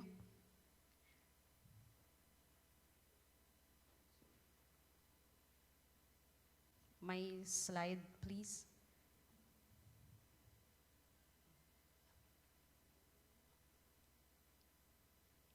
Okay. So once again, good afternoon, everyone. My study is entitled Antioxidant and Anti-Arthritic Activity of Pills from Citrus Fruits. So I hope that we can all relate from this study. According to Zhang 2020, because of the global health crisis, people became health conscious. Citrus fruits like lemon and orange were the most consumed fruits because of their nutritional value and health benefits. While the pulp and the juice are used, the pills are discarded. And these discarded pills contribute to the 6.53 million tons of fruit and vegetable waste the Philippines generate each year, which just end up as livestock feed or in landfills. But studies have shown that the pills actually have more benefits than the pulp or the juice. So what we've done in this study, the pills are converted into value-added products. The pills contain flavonoids, which are good sources of antioxidant and anti-inflammatory activities. Inflammation is one of the most common symptoms of arthritis, arthritis is a disease which affects one or more joints in the body. And according to the Philippine Rheumatology Association, 1 out of every 6 adult Filipinos has arthritis. So in contrary to common perception that arthritis go with old age, it can really affect people of different ages. And people with arthritis tend to manage their condition by taking medications that tend to relieve pain and inflammation or swelling. And one of these medications are the non-steroidal anti-inflammatory drugs, or known as NSAIDs. So we have heard NSAIDs like aspirin, naproxen, diclofenac, or celecoxib. So these are NSAIDs which come with adverse effects like gastric ulceration, gastric bleeding, abdominal pain, or even constipation. And these drugs are expensive. Accordingly, for people with arthritis, out of the 100, only the 25% can afford the treatment because of the expensive cost of these medications. Why? Because there is the raw materials used for the manufacture of these medications are expensive. So what we are doing is we are converting the waste into value-added products, like for example, the pharmaceuticals. So this study addresses Sustainable Development Goal number 12, which is responsible consumption and production, where wastes are designed out, they are kept in use, and they are made into valuable products. And also, this addresses Sustainable Development Goal number 3, which ensures good health and well-being for all, providing access to safe, affordable, and effective medications. So the main objective of this study is to determine the antioxidant and the anti-arthritic activity of extract from the peels of the citrus fruit waste.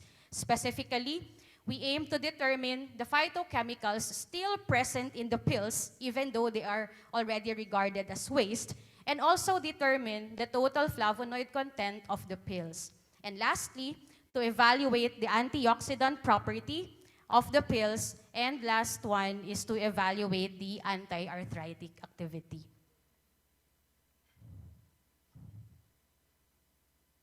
So in the drug discovery program of the Department of Science and Technology, we have 2 tracks for the drug discovery. We have the herbal track and the drug track. So this study is a preliminary study under the herbal track. So we have here the sample collection, the extraction, biological activity testing, and the bioactive extracts, which then will proceed to preclinical studies, which include animal testing, formulation, and standardization in order to achieve a standardized herbal supplement. Or, after rigorous testing and clinical trials, this drug, can proceed and generate a standardized herbal drug. So for the herbal track, for my methods, we have the first one is the collection and the preparation of the sample, and then preparation of the extracts from the pills, preparation of the different test solution, and then the phytochemical screening, determination of the total flavonoids, and then the evaluation of the anti-arthritic and the antioxidant activity. Then later on, all the data will be analyzed. So where did I collect my pills? My pills were collected from stalls selling fruit juices. So it was not hard collecting the pill because the waste is already a burden for these people. So they just hand it happily to us researchers. And then these pills were then washed. They were cleaned to remove dirt and debris. And then later on, they were dried. And after that, they were pulverized until a powder consistency was reached. And then we have subjected our pills through FTIR, or the Fourier Transformed Infrared Spectroscopy. And then we prepared different test solutions. And then we use this for in vitro testing of antioxidant and anti-arthritic activity. So this graph is the FTIR spectra from the Fourier Transformed Infrared Spectroscopy. So to keep this simple, this FTIR shows the constituents it gives us the functional groups present in the sample, for example. So what we did here is we compared the waste, the citrus peel waste, from the fresh peels. So imagine we have fresh peels with all these constituents and the citrus peel waste with these constituents. And how do we know the different constituents? Through the FTIR. So the spectra shows actually same, no, same. The FTIR revealed same spectra, FTIR spectra, and here we can say that the constituents present in the fresh peels are still present in the waste. So we might say that it's already waste, no, there's no value with that. But as you can see, the constituents present in the fresh peels are still present in the waste. So this is for the lemon peels. And the same thing goes with the orange peels. We also compared it with the fresh ones, and the spectra revealed similar constituents and functional groups present. So what may be the constituents? We did phytochemical screening. So the phytochemical screening will tell us what are the bioactives present in our sample. So here we see alkaloids, tannins, phenols, and flavonoids, which are still present in our citrus peel waste, especially our flavonoids, because studies have shown that flavonoids are responsible for the antioxidant and anti-inflammatory activity that we can use for arthritis. So we then proceed with the determination of the total flavonoid content, because the flavonoid contributes to the antioxidant and the anti-arthritic activity. So this table shows that lemon has 241.20 milligrams of flavonoid per gram of extract, and for the orange, it's 317.41 milligrams. But the results are not significant, which means that the flavonoid content of lemon and the flavonoid content of orange does not vary. Okay? And then, we then proceeded to determine if these flavonoids present from the extracts really give us antioxidant activities. So what we did is the DPPH radical scavenging assay. So maybe we have heard the term free radicals before. Let's face it that our body is composed of different chemicals, and these chemicals are held up by different bonds. So when our body undergoes stress, the electrons are being knocked out of the chemical bonds, and these electrons or the free radicals are unstable, and they try to seek different electrons that they can pair up so they become stable. So what they do is they pair up with proteins, they pair up with DNA, but this pairing causes biological damage, no, or cellular damage. So the DPPH radical scavenging assay will, the radicals that in the in vitro assay, the DPPH radical, if we give an antioxidant, no, the antioxidant will supply the electrons needed for these free radicals to be stable. And as what we can see here in the graph, our lemon has the highest antioxidant activity, no, followed by our ascorbic acid or the vitamin C. And then nitric oxide is another free radical that causes cellular damage. And as we can see here in the slide, the citrus peel waste with the highest nitric oxide scavenging activity is the lemon still, and followed by the ascorbic acid or our vitamin C. So here we can say that our extracts has good antioxidant activity when compared with our vitamin C. And then let's proceed with the anti-arthritic activity. So in the anti-arthritic activity, the one with the highest activity is orange. So orange followed by the diclofenac. The diclofenac is the commercially available drug that we have in the market. And then the last one is the proteinase inhibition assay. Here we can see that the highest activity still is seen with orange, no, followed by lemon and diclofenac. So we can say that our citrus peel waste, although they are still waste, they still have anti-inflammatory activities. So here we can conclude that the lemon and orange pills from waste still possess bioactive compounds, namely the flavonoids and the rest. Lemon and orange pills still contain high amounts of flavonoids, and actually there is really no difference with the vitamin C and the citrus pill waste. And last one, there is also no difference when we compare our citrus pill waste with the commercially available diclofenac.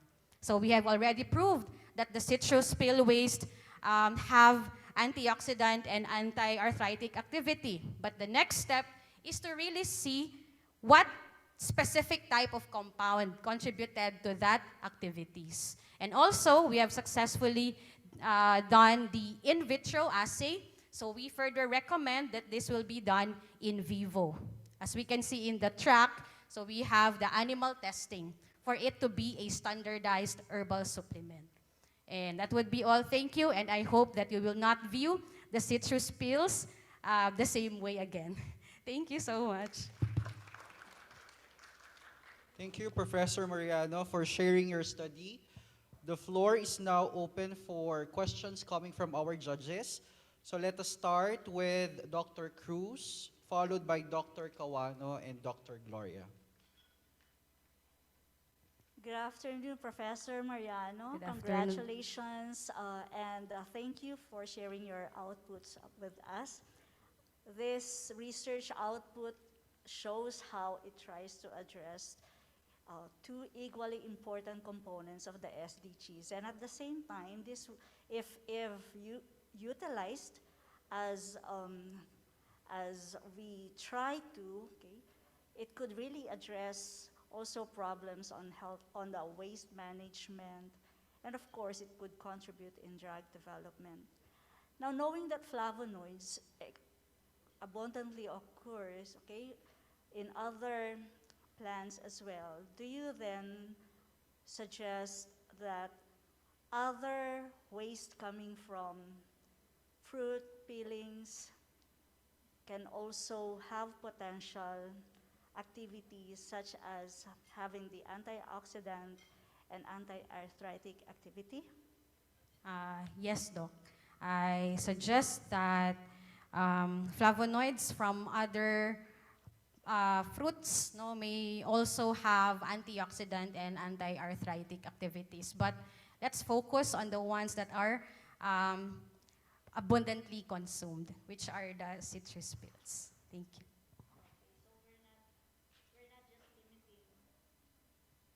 We're not just limiting the study, therefore, on these citrus fruits.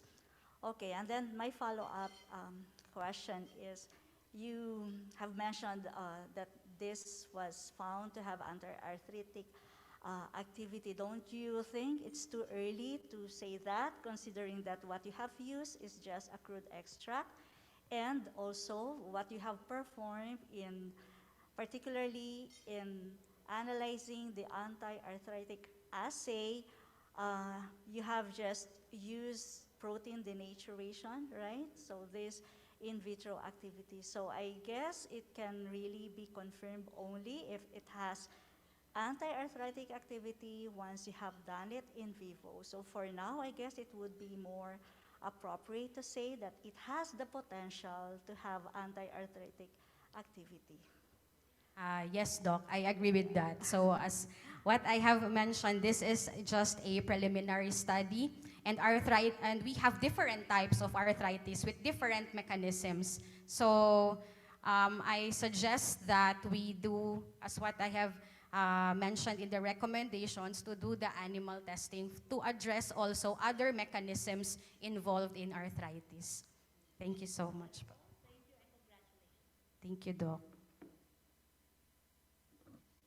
All right, congratulations, and thank you for the very wonderful information and another discovery. From now on, I'm not going to throw out my pills, citrus pills. Yes. Ayan. Okay, thank you for that. Well, I think it has a potential, okay? Yes. And even though you have not done extensively your experiment based on, in vivo, but my what we can do, or maybe what I'm going to ask you is your plans when it comes to, having these extracts, your crude extracts, powderize it, and go for further studies. Do you think from there, aside from it's not been proven that it can, can treat arthritis, no? Do you think with that compound, use it externally for for home use? Would that be possible that it can also be treat a person who is suffering from arthritis? To say that to consume it directly to treat arthritis, I do not recommend that, although it has a potential. So we have different compounds present in the extract, and we have the flavonoids, and we have different types of flavonoids. So I recommend first to extract or elucidate or to purify and isolate that specific flavonoid that contributes to the anti-arthritic activity. And that's the time we can make a suitable preparation that Filipinos can directly take. Not directly take, but you can use it as a topical alternative for arthritis. Would that be possible? Yes, that would be possible. Thank you, Doc. Not for intake, hindi pa pwede. Yes. To be Thank you, safe. thank you. Yeah, Thank you. Thank you, Dr. Mariano, and congratulations as well. Very well presented, orally and visually. Really do appreciate any opportunity for research to bridge garbage into opportunities, and as well as linking your work to the Sustainable Development Goals, to affordability, to access, which is always a big problem here in the Philippines, and again, adding value to what we have seen as garbage, as waste. Calamansi left the room, yeah? Yes. So I was really interested to see that you are sampling lemons and oranges, and I would think that in the Philippines, calamansi is also very well popularly used. That's something that's been in consideration in your research. Yes, that would really be a consideration because in our area, we have there a manufacturing plant for calamansi juice, so we can also use that. But this study was conducted during the pandemic, so it was hard to reach the owners of those juice processing businesses. So we just reached the accessible ones, which are the fruit juice vendors. But it can also be used for calamansi. Thank you very much. And just as a quick follow-up, similar to your question earlier about the spider plant, right? Making sure that when we speak to the public, we don't encourage them to suddenly start consuming the thick rinds of the citrus fruit. I do not recommend it first. Do you have, and just as a final question, do you have any thoughts or perhaps some educated estimations or guesses about any difference an organic versus a non-organic produce might have in terms of its implications to this research? Since there's so much interest. Thank you. I would really recommend the organic ones because it's safer than the inorganic, because the inorganic ones have been treated with different elements already. So I suggest people to start switching to the organic, let's say for example, supplements or food, because they are much safer, although they are more expensive. But health is really our priority, so that should not be the concern. That's why we are doing this effort, so that Filipinos can really afford, despite how expensive the medications are. Thank you. Thank you so much. Thank you very much, judges and Professor Mariano. Now, on to our second to the last presenter, we have Dr. Sarah Jane Tan. Dr. Tan graduated with a degree in BS Biology last 2012. She pursued and finished Doctor of Medicine last 2017. She passed the physician licensure exam in 2018 and is currently on her 4th year of pathology residency training program. Today, she will present the research study entitled Serologic SARS-CoV-2 Antibody Level and Factors Affecting Its Production After COVID-19 Vaccination Among Employees of a Tertiary Hospital. Dr. Tan, your 15 minutes starts now.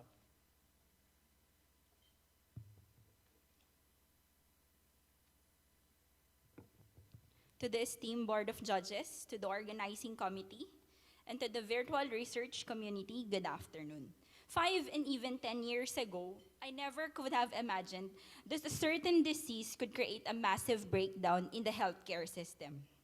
As a young doctor in training, my vision has only been tunneled on our daily tasks. Neither had I thought that a microscopic being that was relatively unknown to everyone would put my life and the lives of many almost hang on a thin thread of uncertainty.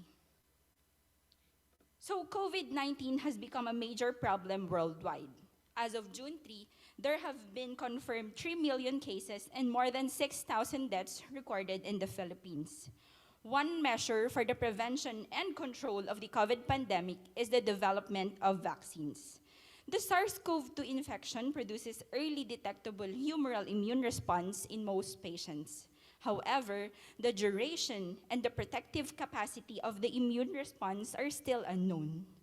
Understanding the protective capacity and the duration of immunity after vaccination is critical for managing the pandemic and for providing evidence about the epidemiology of the virus. Generally, this study aims to determine the serologic SARS-CoV-2 antibody levels and factors affecting its production among employees of a tertiary hospital from June to December 2021. Specifically, this study aims to determine the median antibody levels as to the subjects of the demographic profile and clinical profile. Additionally, this study aims to determine the significant difference. Additionally, this study aims to determine whether there is significant difference in the median SARS-CoV-2 antibody levels as to the demographic, clinical, and the timing of the antibody measurements. Lastly, this study aims to determine the association of the antibody production to the demographic profile and clinical profile. So 413 randomly selected employees who received 2 doses of COVID vaccine were included in the study. We asked for the employees' consent before screening, which also became the consideration for the inclusion and exclusion criteria. The included subjects were interviewed 60 days after second dose of vaccination. Blood collection was also done to determine the antibody levels by quantifying the M-spike protein of the virus using an electrochemiluminescent assay machine. So table 1 shows that majority of the population are females and frontliners. In this table, we see that there is increase in the antibody production of females compared to males. This table shows us that majority of the study population ages from 21 to 30 years of age. Also, in this table, we see that the study revealed that increased antibody production is present between the age group from 60 and 180 days post-vaccination. The study also revealed that those with history of comorbidities have decreased antibody levels compared to those without comorbidities. So in here, we also see that those with history of COVID infection had increased antibody levels. Next, we see in this figure that the highest antibody levels are present at those participants who were gathered at 180 days post-vaccination. In this study, in this table, we also see, surprisingly, that at 180 days post-vaccination, there is increased antibodies on vaccine A compared to those vaccine B. And surprisingly, at 60 days post-vaccination, there was higher antibodies and vaccine B compared to those in vaccine A. So this table shows that there is no significant difference in the antibody levels between vaccine A and vaccine B. This table shows us that generally there is no significant difference on the antibody level production in vaccine A, vaccine B, and those with history and no history of infection. However, unfortunately, which is a limitation of the study, there was a significant difference on frontliners and non-frontliners in the antibody production at 60 days post-vaccination. This table shows that there is no significant difference in the antibody levels developed between vaccine A and vaccine B on the division of the employees in the hospital at 60 days and 180 days post-vaccination. This is a very important table showing us that there is significant difference at 180 days. Those who were vaccinated with vaccine A with no history of COVID infection had significant difference on those participants who had no history of cardiovascular disease and those with history of cardiovascular disease, which have been a good basis for the pathogenesis of the different infections of COVID. So generally, this is also a very important table because it shows us that most comorbidities had no significant difference in the antibody level production. So lastly, this table shows us that there is a significant difference in the antibody levels. Actually, there is significant increase in the antibody levels of those subjects or participants who had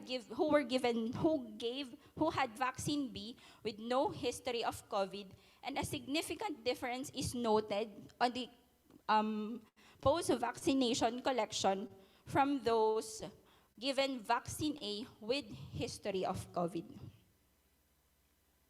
So in conclusion, SARS-CoV-2 antibody production is present and increased irregardless of the vaccines. Vaccine B has higher IgG levels at 60 days, and vaccine A has higher IgG levels at 180 days post-vaccination. The study also shows that the median IgG levels at 60 days were higher among females and with significant difference in vaccine A.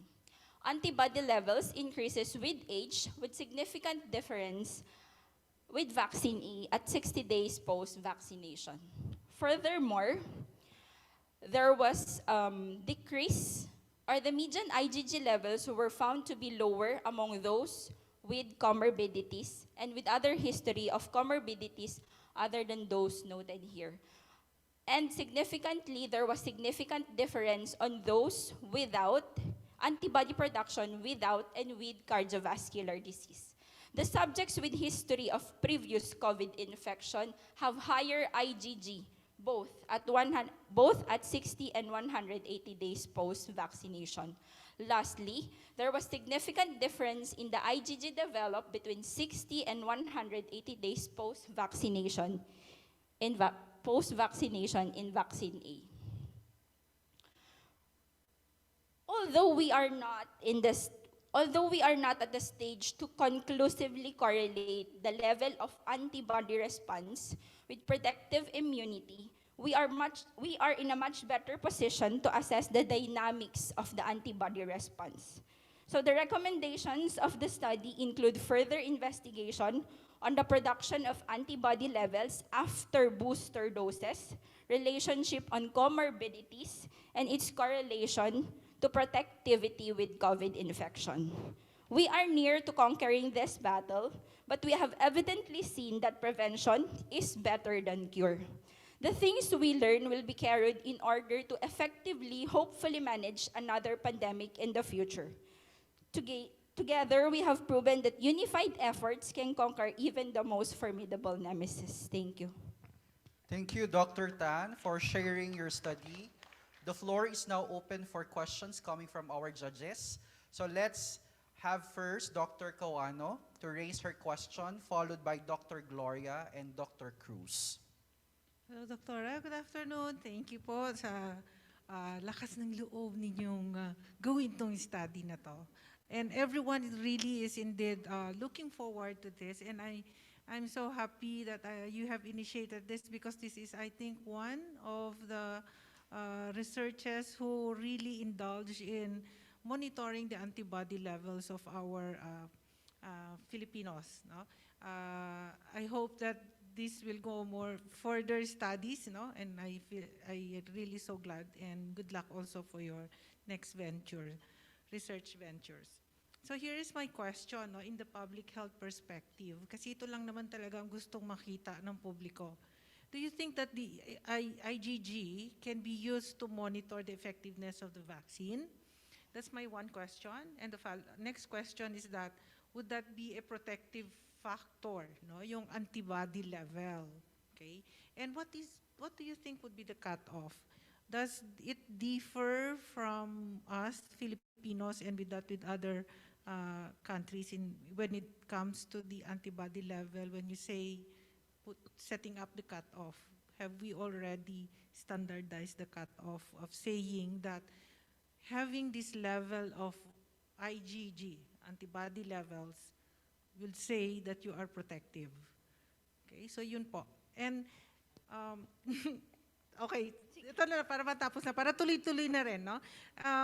So if you have measured the antibody level, because in your study, you just use the CLIA, and I believe there's only one method, right? So you depend on one method. So every method that is now arising and measuring the IgG level, iba-iba rin yung cutoff. So I do not know, what do you think would be the cutoff that you would say that you are protective? Thank you. Thank you so much for the question. But generally, ma'am, that was the proposal that the research has been through. First, for the monitoring, as of now, we cannot say that the antibody production based just on the study is a good basis for monitoring of SARS-CoV infection. But in the long run, hopefully because of the before this study was done, there was really limited sources. But of now, because of the a lot of data available on the antibody production, we could really, dig in further for further investigation to create further investigation that could lead that monitoring could be in the antibody levels. For the cutoff, generally, there as of the RRL that I've read, there are still no standard cutoff, even on the Asians or UK or other ethnicities that were done. However, this is very good because on our study, we could actually dig in further to create a cutoff for the Filipino setting for us to create a further protective cutoff value for the antibody levels. On the next question on the ELISA, before the proposal was done, a meta-analysis on the different platforms to use, ECLIA, ELISA. However, the neutralizing antibodies were still not available by the time of the proposal. By the time this was proposed, the meta-analysis on the ECLIA, ELISA, and the other platforms revealed that ECLIA was superior to the measuring the antibody levels of SARS-CoV-2 infection. Okay, so do you think that these IgG level represent a surrogate to neutralization due to vaccination? Yes. Okay, thank you. Thank you, Dr. Tan, and congratulations as well. Great minds must think alike because those were my questions as well. Um, and you know, to add on to that, I've always really appreciated the interactions and intersections of demographics and clinical profiles, and I thought it was really interesting that you found some significant results, if I remember correctly, based like on gender, male, female, right, or age groups. Could you speak more about those interactions and intersections of those demographic profiles and what this might mean in terms of practical implications? Yes, generally the purpose of the study is for prioritization purposes of booster doses or vaccines. So the demographic profile tells us that there is increased antibody production in females compared to females. Although on the review of related literature that I've done is congruent with the increased antibody production in females, there is really still no basis for us to really do prioritization on males since there is decreased antibody levels in them. Other than the gender, we also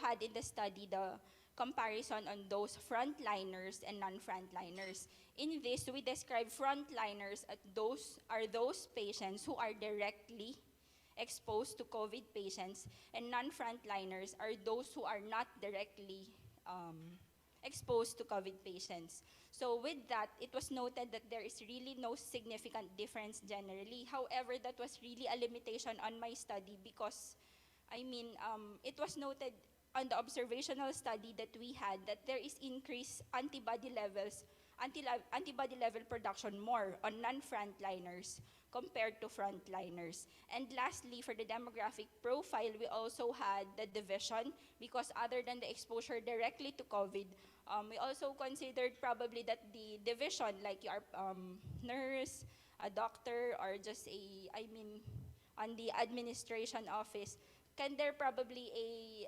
significant difference on the exposure from there. However, fortunately on the study, it was noted that on the observational study on the antibody levels that we had, there was no significant difference on the division that they are in the hospital.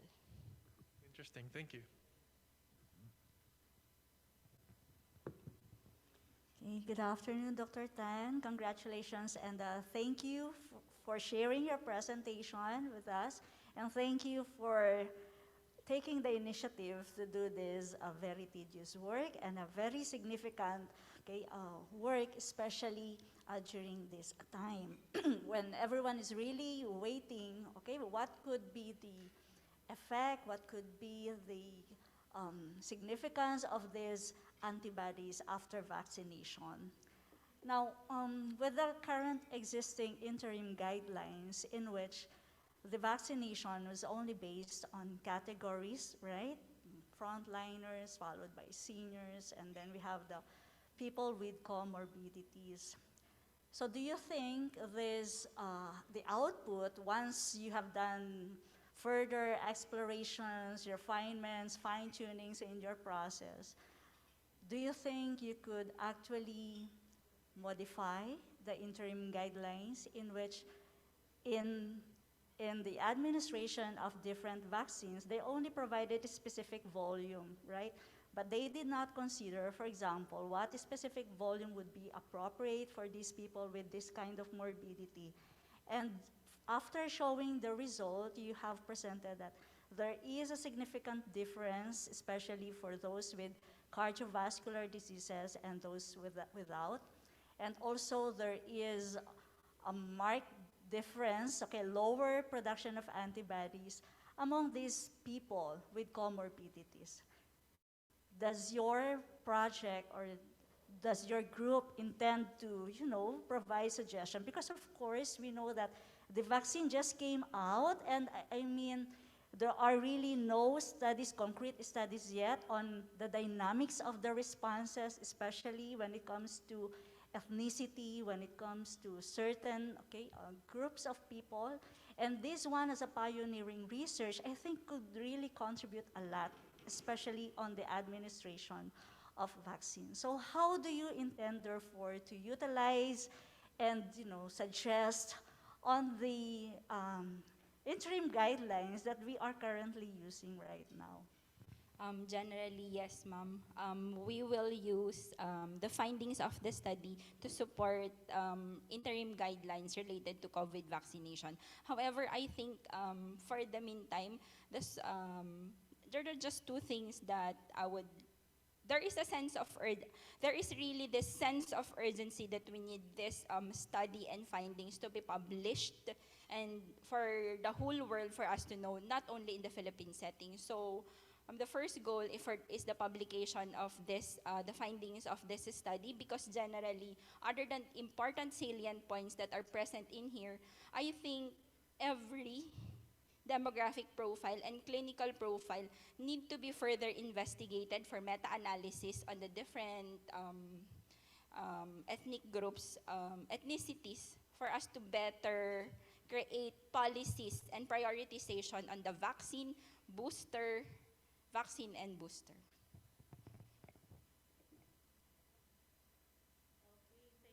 We're really looking forward to that. So congratulations in advance. Thank you po. All right. Thank you very much, judges and Dr. Tan.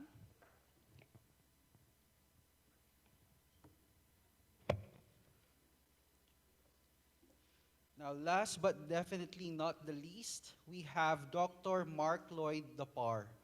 Dr. Dapar is currently an assistant professor of the Department of Biology, College of Arts and Sciences in Central Mindanao University, Musuan, Bukidnon. He is the coordinator of Microtechnique and Systematics Laboratory of CMU Natural Science Research Center, and also the coordinator of the Biodiversity Education Training Unit of the Center for Biodiversity Research and Extension in Mindanao. His fields of expertise involve quantitative ethnopharmacology, biochemistry, and molecular systematics of Philippine medicinal plants. At present, he is passionate about exploring future drug leads and saving the rich traditional ethnobotanical knowledge of more than 100 ethno-linguistic groups in the Philippines for further drug discovery and development. He will share with us today their research study entitled Quantitative Ethnobotany and Molecular Confirmation of Medicinal Plants Used by the Manobo Tribe of Agusan del Sur, Philippines. Dr. Dapar, you may now start your presentation. A pleasant good afternoon to each and everyone. It is with great honor and pleasure to present to you our research project entitled Quantitative Ethnopharmacological Documentation and Molecular Information of Medicinal Plants Used by the Manobo Tribe of Agusan del Sur, Philippines. Yours truly is one of the principal investigators, together with Professor Dr. Giuseppe Jonathan D. Alejandro from the University of Santo Tomas, together with our collaborators from the Department of Plant Systematics at the University of Bayreuth in Germany. So this is actually a 3-year research project funded by the Department of Health, Philippine Institute of Traditional and Alternative Healthcare. Okay, so I hope I can simplify this presentation to everyone. So let's begin with the world's perspective. The World Health Organization, which is very busy right now, is actually still promoting and endorsing TCAM, which means traditional, complementary, and alternative medicine. And as a matter of fact, 60% of the world's population rely on traditional medical practices, and of which 80% actually from developing countries depend almost completely on traditional herbal medicine for their primary health care. And we are so blessed in this planet Earth with 35,000 to 70,000, that's still counting since 2002, of medicinal plants. And we have 7,000 medicinal plant species in South Asia with 6,500 medicinal plants in Southeast Asia. And our very own country, the Philippines, with 1,500 medicinal plant species. Now let's try to magnify and look our very own country, the Philippines. Well, the Philippines is not just mega diverse in terms of biodiversity, but also ethnicity, embracing 110 divergent ethno-linguistic groups. And as a matter of fact, it is also renowned as one of the mega diverse countries around the globe and one of the 8 biodiversity hotspots. And it is also acclaimed to be diverse in tribal communities, which are actually classified in socio-political systems, practices, identity, language or dialects, etc. And I am so glad that the United Nations and the UNESCO actually recognize the role of indigenous people because they are imperative partners for attaining the Sustainable Development Goals and for our drug discovery and development for public health care improvement. And because of that, we, scientists, molecular systematists, and ethnopharmacologists are topping the unique expertise of these IPs. And among the settlements of these IPs, the island of Mindanao is actually largely occupied with these IPs. Let's take a look. Here, I have consolidated a total of 20 published ethnobotanical studies in the Philippines. Let's start in Luzon. We have the Iapayao community in Santa Praxedis, Cagayan. We have the Ifugao community in Cordillera Mountains, the Epaloy community in Sablat, Benguet. We also have the Aita communities in Borac, Pampanga, and in Dinalupian, Bataan. We have the Ivatan community in Batan Island of Batanes, the Kalanguya community in Tinok, Ifugao, the Ilongot-Igongot community in Maria Aurora, Aurora, and recently the Alangan Mangyan community in Halcon Range of Mindoro Island. In Visayas, we have the Ati community in Malay Aklan, the Ati Negrito community in Guimaras Island, and in Mindanao, with the largest percentage, with 61%, we have the Higaonon community in Rogoon, Iligan City, and also recently I have conducted in the province of Agusan del Sur, the Subanan communities in Ozamis City, in Dumingag, and Labuyan in Zamboanga del Sur. We also have the Talaandig community in Valencia City of Bukidnon. We also have the Tagabawa community in Santa Cruz, Davao del Sur, the Matig Salug community in Marilog, Davao City, and recently my comprehensive expeditions among the Agusan Manobo community. Now let me share you briefly about the Agusan Manobo. While Manobo community is the largest and the most numerous indigenous group in the Philippines, and of all the Manobo communities, the Agusan Manobo is the most populous, and this is actually derived from the word Mansuba, which is a combination of man, meaning people, and Suba, meaning river. And their dialect is known to be Minanubo, and their location actually is in mountain ranges and hinterlands of the province of Agusan del Sur, and near Agusan River Valley and Agusan Marsh Wildlife Sanctuary. And remember, this is the place where the largest crocodile in captivity was captured. Okay. And their livelihood varies from rural agriculture, like slash and burn method, fishing, hunting, and animal husbandry. And their traditional medical healers are known to be the Babaylan, who can actually talk to a deity or spirit known to be the Abyan. And that sounds interesting. And their medicinal plants are usually prepared either local wine tincture or coconut oil infusion for both internal and external medication. So this is the problem. While we understand that they have this rich indigenous knowledge, it is important resource that should be conserved, documented, and studied. And while we have preliminary investigations, most of their medicinal plants were named locally the same. And this actually poses ambiguity and will result to research invalidation. And because of this, it is our role as molecular taxonomists and ethnopharmacologists to verify the true species identity before we proceed to the natural products chemistry. Okay, so this is our research objective. This is to document quantitatively the ethnopharmacological knowledge and to accurately identify the medicinal plants used by the Manobo tribe in the selected localities in the province of Agusan del Sur. So we have here a number of research objectives, and we are glad to share that all of these specific objectives were achieved. First is document their ethnopharmacological profile, knowledge and practices. Second, collect, identify, and classify their medicinal plants. Extract, amplify, and sequence the DNA using the recommended plant barcodes, both the nuclear and the chloroplast markers. Assess the conservation status and screen for the cytotoxic activity and phytochemicals present for selected plant species. So we determine first based from our preliminary survey. And then identify the use categories, use report of their medicinal plants, calculate the ethnobotanical values and indices for each of the medicinal plant species cited among the key informants, and further statistically analyze their medicinal plant use knowledge and practices among the key informants. So this is the general outline of our methodology. We have the study site and key informant selection, followed by, of course, ethical considerations and permits, the documentation of medicinal plant collection, preservation of leaf samples, preparation of voucher specimens, morphological and molecular analysis, quantitative ethnobotanical and data analysis, and other analysis, like statistical, phylogenetics, pharmacological, and biochemical analysis. So this is really a tedious work. Okay. Of course, we have to follow the international standardized data collecting protocol, and that we have to secure ethics approval, ethics consideration, certifications, and permits.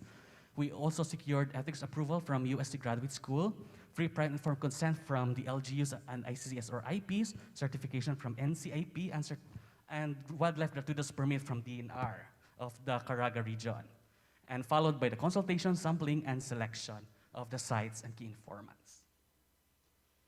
So this is a photo showing you our tedious work of consultation and meetings with the local government units, the mayors, and the provincial governor of Agusan del Sur.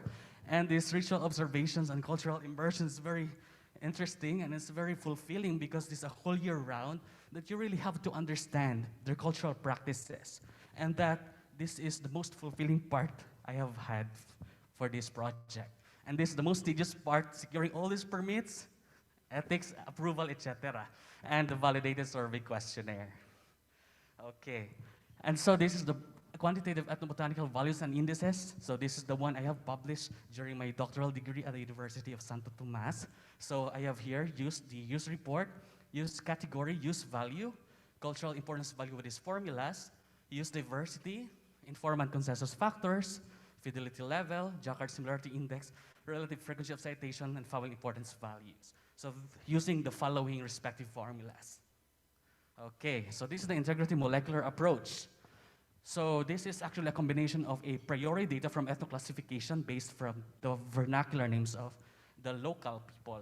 So this is being compared to the Dictionary of the Philippine Plants names. So the a priori data from ethnoclassification is compared to morphological identification and molecular identification. So for morphological, we use the available literatures and worldwide databases, and of course with the assistance of a famous botanist from the Philippine National Museum, so in the name of Mr. Danilo Tandang. And for molecular identification, we utilize multiple universal markers, so both chloroplast and, of course, the nuclear marker. So we use the blast similarity-based identification using the simple method and the optimized approach using this formula, and we also identified the highest max score and the highest percent identity.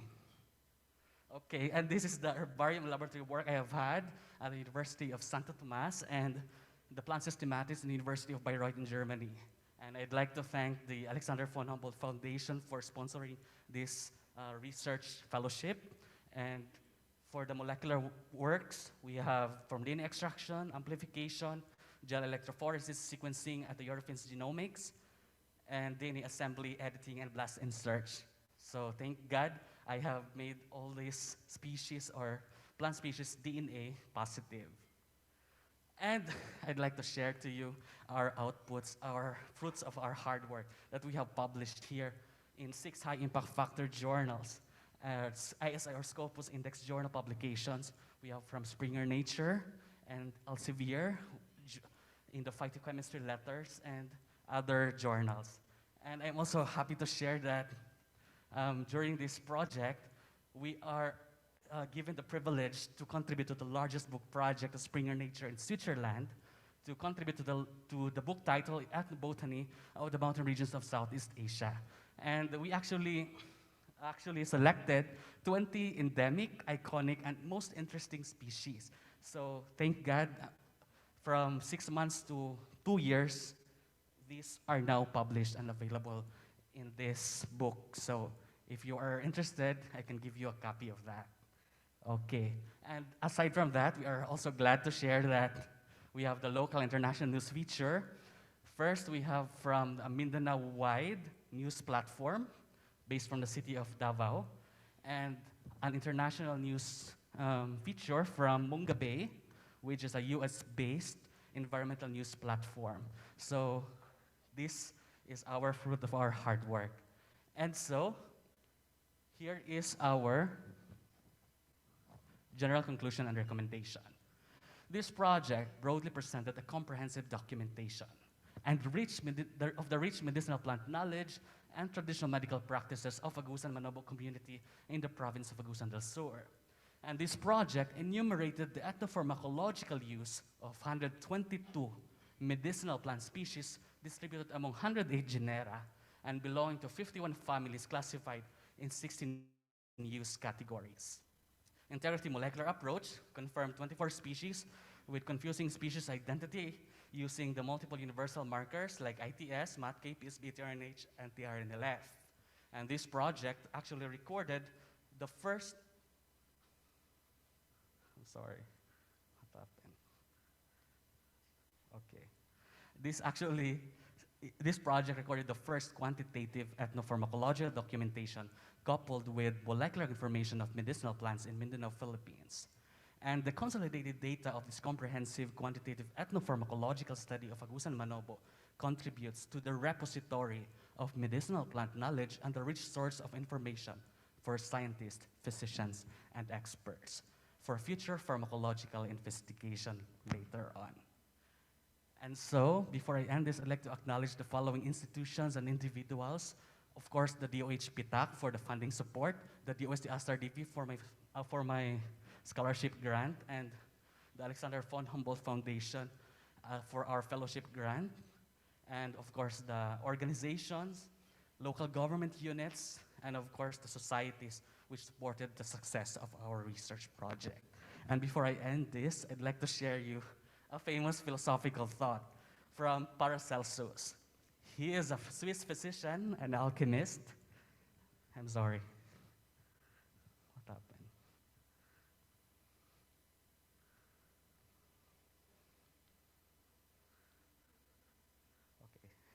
Okay, a late theologian, philosopher of the German Renaissance, who actually supported the medical revolution in Germany, saying, every one of us, that the healing comes from nature and not from physician. Therefore, the physician must start from nature with an open mind. Maraming salamat po sa pakikinig. Thank you very much for listening at mabuhay po tayong mga Pilipino. Thank you, Dr. Dapar, for sharing your study. The floor is now open for questions coming from our judges.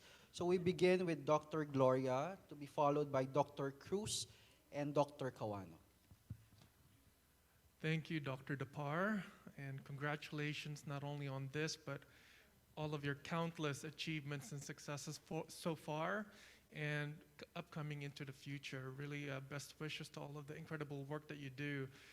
Thank you very as much. everybody knows, I'm a bit biased as an associate professor of socio-medical sciences. I really do appreciate how you bridged the social world with the medical world, with nature and the environment, and how all of us need to not only work together, but respect each other's fields, and as well as learning from our history and practices that may not be conventional, right? And so I really do appreciate all of the work that you're doing to sustain and fuel what we have learned through traditional complementary alternative medicine and bridging that into the modern conventional practices as well. Learned so much from your presentation today. I struggled to even come up with any questions and really do appreciate how you, and I understand this from your own experiences as well, on how much you empower rather than exploit the indigenous communities and peoples. And so on that note, really this is my only question for you. Aside from partnering with the indigenous communities and peoples, what have you been doing or what are your plans in the future so that you can continue partnering with these communities as well as empowering them so that they can be a real member of the medical and scientific models as we forge ahead in looking into public health and medicine? Thank you. Yes, thank you very much for that question, Dr. Gloria. Well, as an ethnobotanist and ethnopharmacologist, we really have to include them in our policy making and, of course, in our research agenda. And of course, they are actually victims of the exploitations from pharmaceutical companies, and they're actually very receptive sometimes, and they have trust issues to other outside researchers.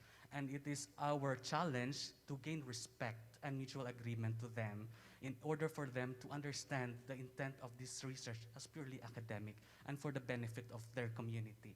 So we have these shared benefits. So after our research, our next step is actually to go back to the community and then present and validate, give them books and flyers, and we also provide them SEPA materials, communication, education, and public awareness materials, or IEC materials for the benefit of the community. So we actually give back what we have get from them. So that is shared benefits, and we are following the Nagoya Protocol. Thank you very much.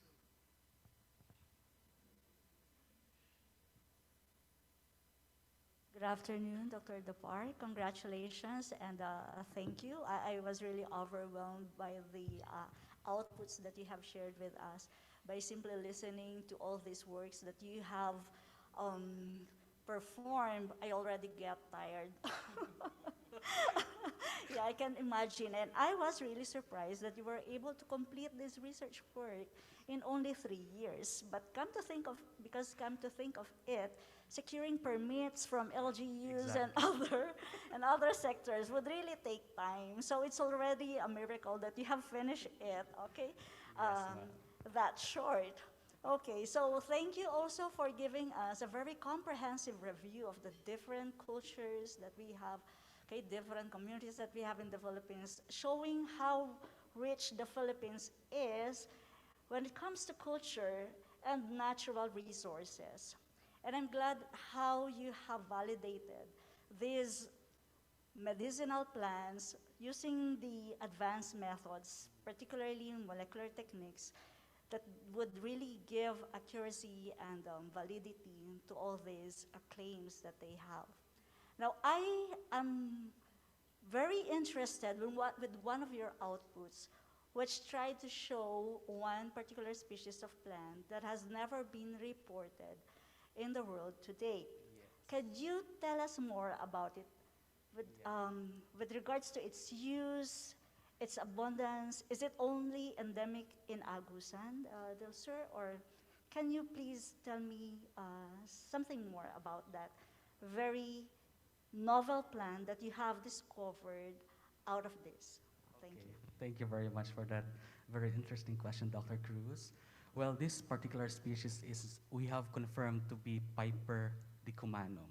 It was previously misidentified and published to be Lunacia amara. So we actually confirmed that one as Piper decumanum. So that is actually an endemic and indigenous species in the Philippines.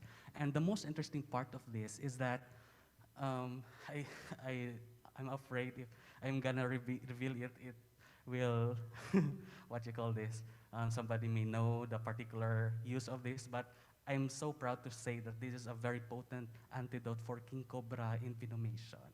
So there's no antidote for king cobra bites until now, because most of the antidotes are for other cobra species. But this is known to be a very potent antidote for king cobra.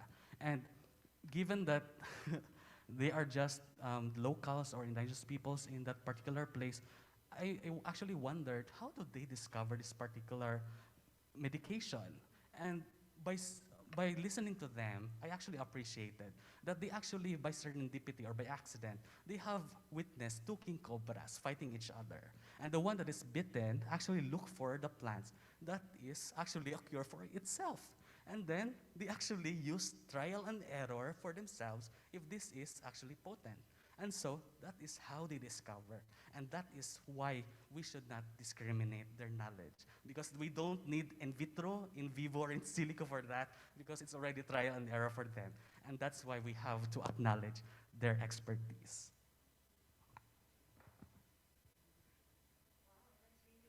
interesting, really interesting. Thank you, and congratulations Thank you again. very much, Dr. Cruz. Okay, I'm the last one. Okay. Congratulations, Doc, Thank you very for much, your Doc. what what do I need to say? It's very extensive work and very impressive with all the outputs. And I think lahat ng mga outputs mo, it will later on be in use, no, in the academe, and not only in academe but in practice. So my question is that I've been in DOH for 22 years, and I've been in touch also with PITAC, and I haven't seen how far PITAC explored the capacity of a researcher like you will make use in a broader sense of usefulness of your research. So my question is that since there are many researches, no, that has been existing for traditional medicine, and you also know, dito din, no? You see their potential talaga. And some really tested it in a rational basis, okay? And for me, my direct question to you is that, what can you say about the economic perspective? That knowing the fact that we have all the list of potential medicinal plants, putting all things into a standard. No, there's no clear standards, especially in bioassay with extracts, no, and compounds, may present numerous pitfalls, and which sometimes is unspotted. Okay, so and it will lead to wrong conclusions. Based in your experience with the ethnic groups, giving respect to their own cultures and beliefs, and there are also some trust issues. How would we help them in terms of uplifting their economic perspective, especially in Mindanao? Nakikita natin yung kalagayan nila doon. And do you think with your project that you have, it would uplift at least our country, especially in Mindanao, that they need this kind of developments to uplift their economic situation? Thank you very much. What can you say about Yes, Doc. Thank you very much for that very essential and substantial question po. Well, as part of our outputs of this project, we actually have to go back to the community, and of course, we have to select for those species which are very potential, and we are going to promote in situ and ex situ conservation of that species, and then promote this as herbal tourism. And with this herbal tourism, it can provide livelihoods to the cultural communities as well as provide income to them. And this is actually one of our shared benefits. So instead of over-harvesting this particular species without knowing the use of that particular species, then it would be better to let them understand and promote by cultivating or perhaps conserving this species and sell it for their economic income or other sources of income. So we actually promote sustainability with the community. We actually go back and sometimes we do feeding. We go back to the community to promote their culture and to promote their knowledge. So we actually have several SEPA materials for that, and we have several IEC materials being distributed back to the community. We actually published books, and this will be a tourism for them.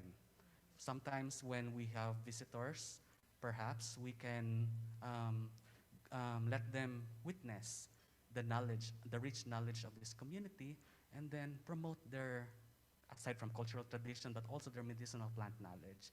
And we are actually doing a lot of this particular community validation with all our results. We do our promotion to ex situ and situ conservation of this species, and may na-promote na rin kami mga butika sa barangay. Kaya it would be a good start for our herbal tourism.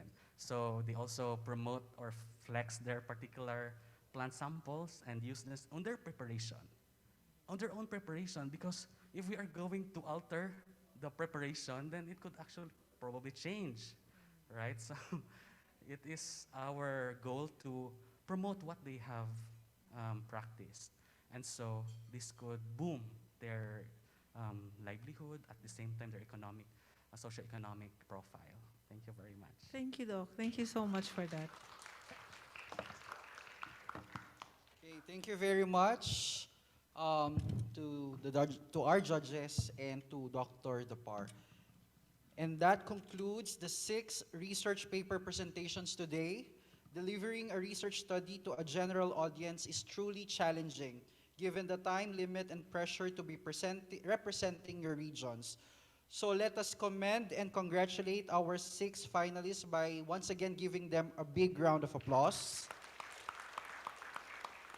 So we will have a 10-minute break for the judges to deliberate, and we will proceed with the awarding of certificates and announcement of winners. Please be on standby while the judges conduct the deliberation, and as for the finalists, you may take a breather, you may join your groups at the back or go to for a CR break. While we are on break, may we request everyone to please answer our evaluation form by clicking the link provided in the chat box or by going to the URL or scanning the QR code flash on your screens. Only participants who have successfully submitted their accomplished evaluation forms will be given an electronic copy of their certificate of participation. Just a reminder, please make sure to input your name and email address correctly. The e-certificates will be sent to your emails within 10 working days after the program. If you didn't receive your e-certificates after 10 working days, please email your complete name together with the proof of successful submission of your accomplished evaluation form to dost3rdsmeeting@gmail.com. Also, please be informed that we will only accept evaluation until tomorrow at 9 o'clock in the morning. So thank you, and we will see you in a moment.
Thank you for patiently waiting.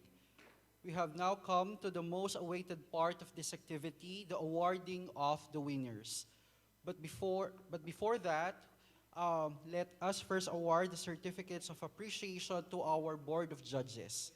May I request Ms. Paula Jane De Leon of PCHRD, Mr. Wilfredo Sibal of DOST3, and Dr. Reynaldo Bundalian Jr. of CLHRDC to come up on stage to award our judges. Please allow me to read the citation. The Philippine National Health Research System and the Central Luzon Health Research and Development Consortium award the Certificate of Appreciation to Dr. Merlene C. Cruz, Dr. Rizel L. Cawano, and Dr. Christian T. Gloria for sharing their knowledge and insights as judges in the oral research paper presentation professional category during the 15th Philippine National Health Research System Week celebration held on August 8 to 12, 2022 at the Clark Marriott Hotel, Clark Freeport Zone, Pampanga. Given this 8th of August at Clark Freeport Zone, Pampanga, signed Dr. Jaime C. Montoya, Lead Coordinator, PNHRS and Executive Director, PCHRD, and Dr. Julius Cesar B. Sica, Chair, CLHRDC and Regional Director, DOST3.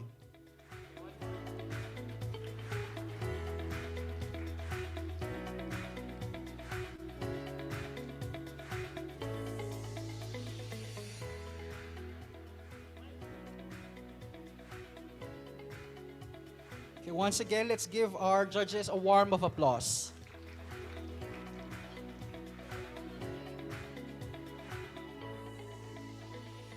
May I request Ms. Paula, Sir Willie, and Doc Ray to remain on stage to award the certificates of participation to our finalists. Let me read the citation.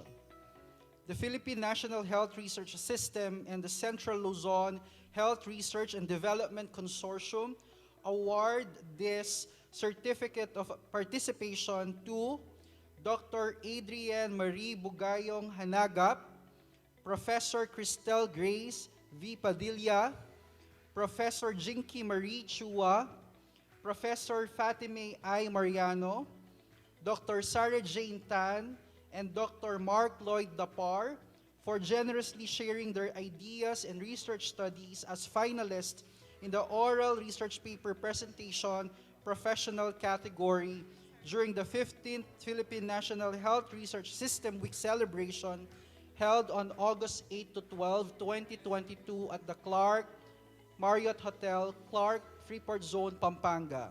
Given this 8th of August at Clark Freeport Zone, Pampanga, signed Dr.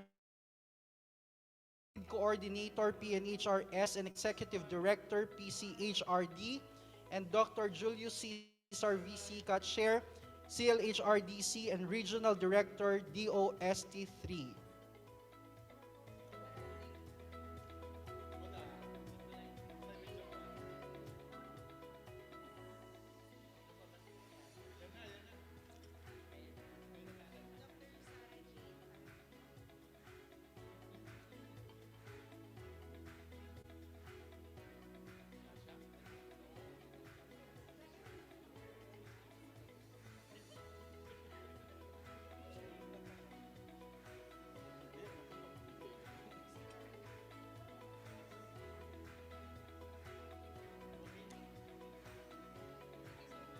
All right, thank you very much to our finalists.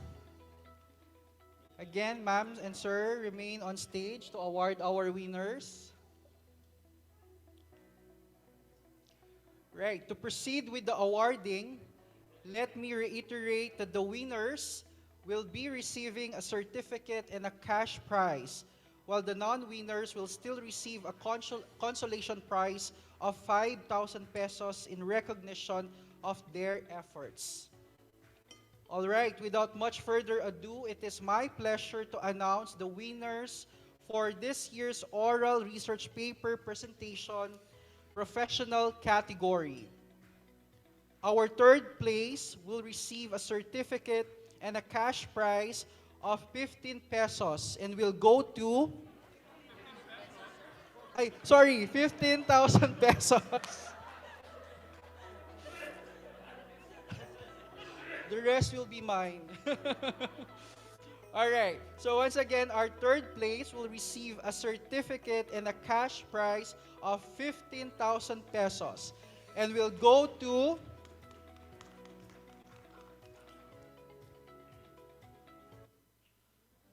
Dr. Mark Lloyd Dapar with a research study entitled Quantitative Ethnobotany and Molecular Confirmation of Medicinal Plants Used by the Manobo Tribe of Agusan del Sur, Philippines. Congratulations.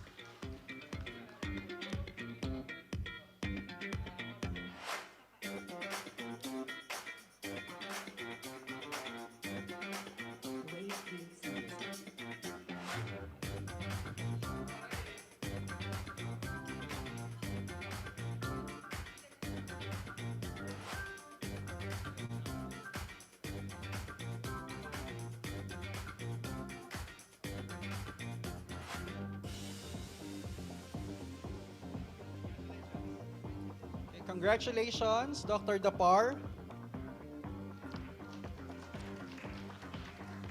Now, the second placer, who will also receive a certificate and a cash prize of 22,000 pesos, goes to Dr. Sarah Jane Tan with a research study entitled Serologic SARS-CoV-2 Antibody Level and Factors Affecting Its Production After COVID-19 Vaccination Among Employees of a Tertiary Hospital. Congratulations, Dr. Tan.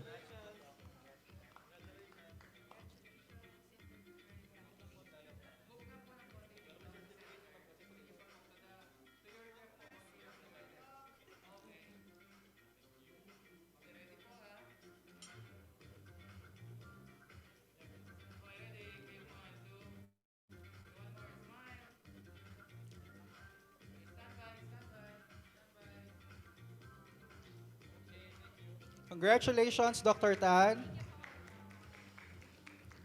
And now for the champion, the first place who will receive a certificate and a cash prize of 30,000 pesos goes to Dr. Adrienne Marie Bogayong Hanagap with her research study entitled TOBI and HMG2B Interaction and Potential Role in Adipogenesis. Congratulations, Dr. Hanagap.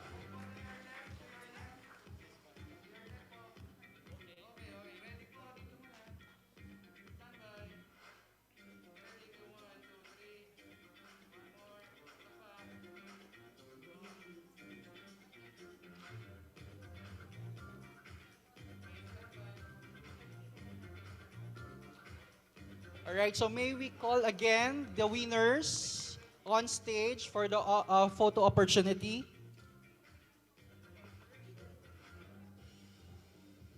Once again, our winners please on the stage.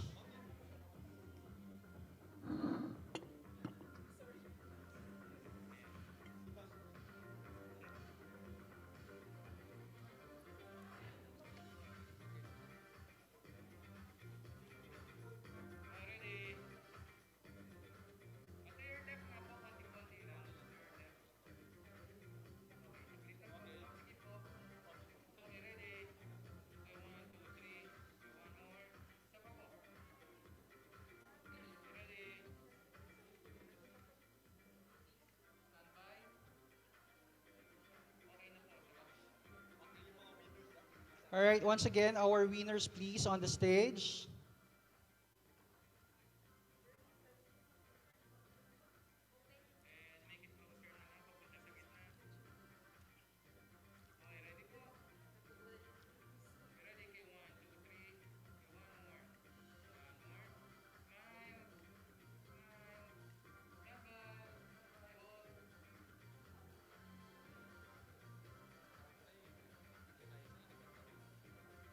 Right, congratulations to our 15th PNHRS Week Oral Research Paper Presentation Professional Category winners.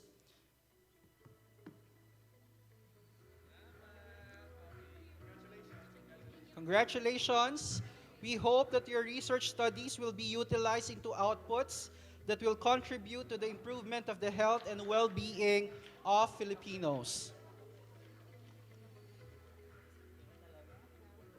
And to officially close our activity today, may I call in the representative of Dr. Maria Eloisa Vidar, Ms. Jeliza Resede, Nurse 5 of the Department of Health, Central Luzon Center for Health Development.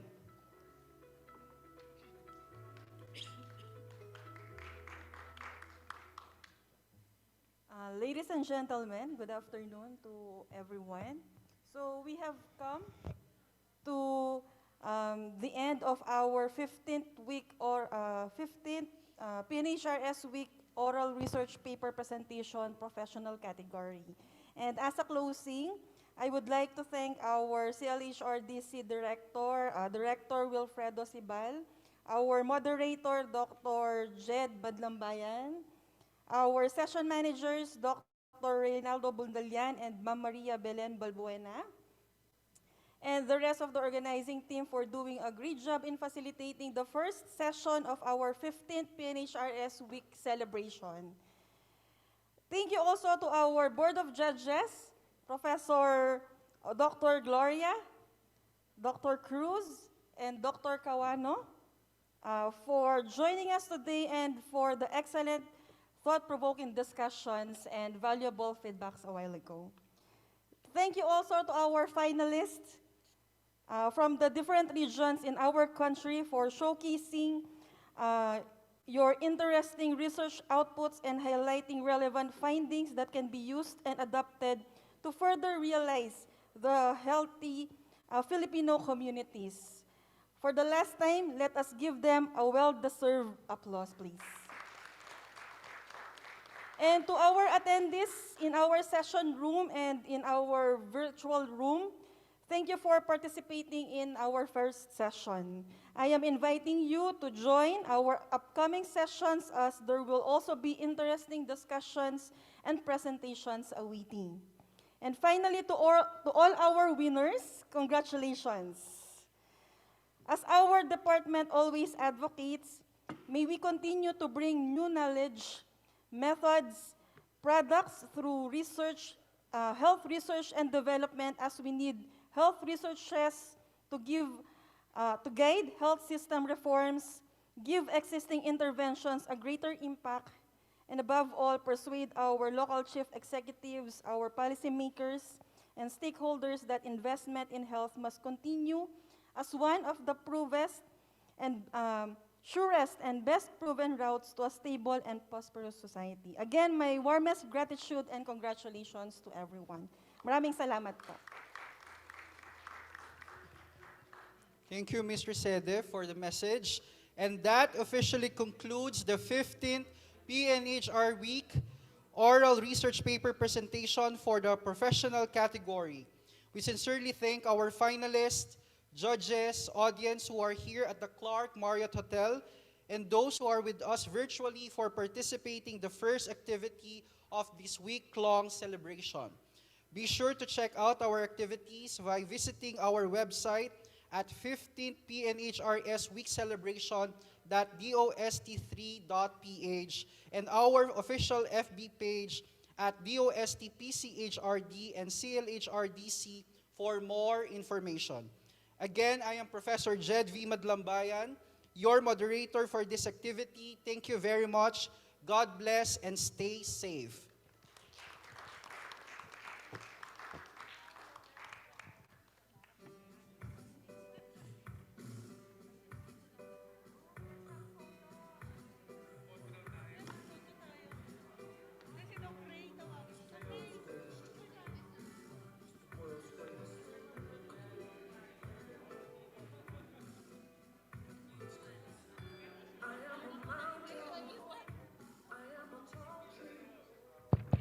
Hello, sound check.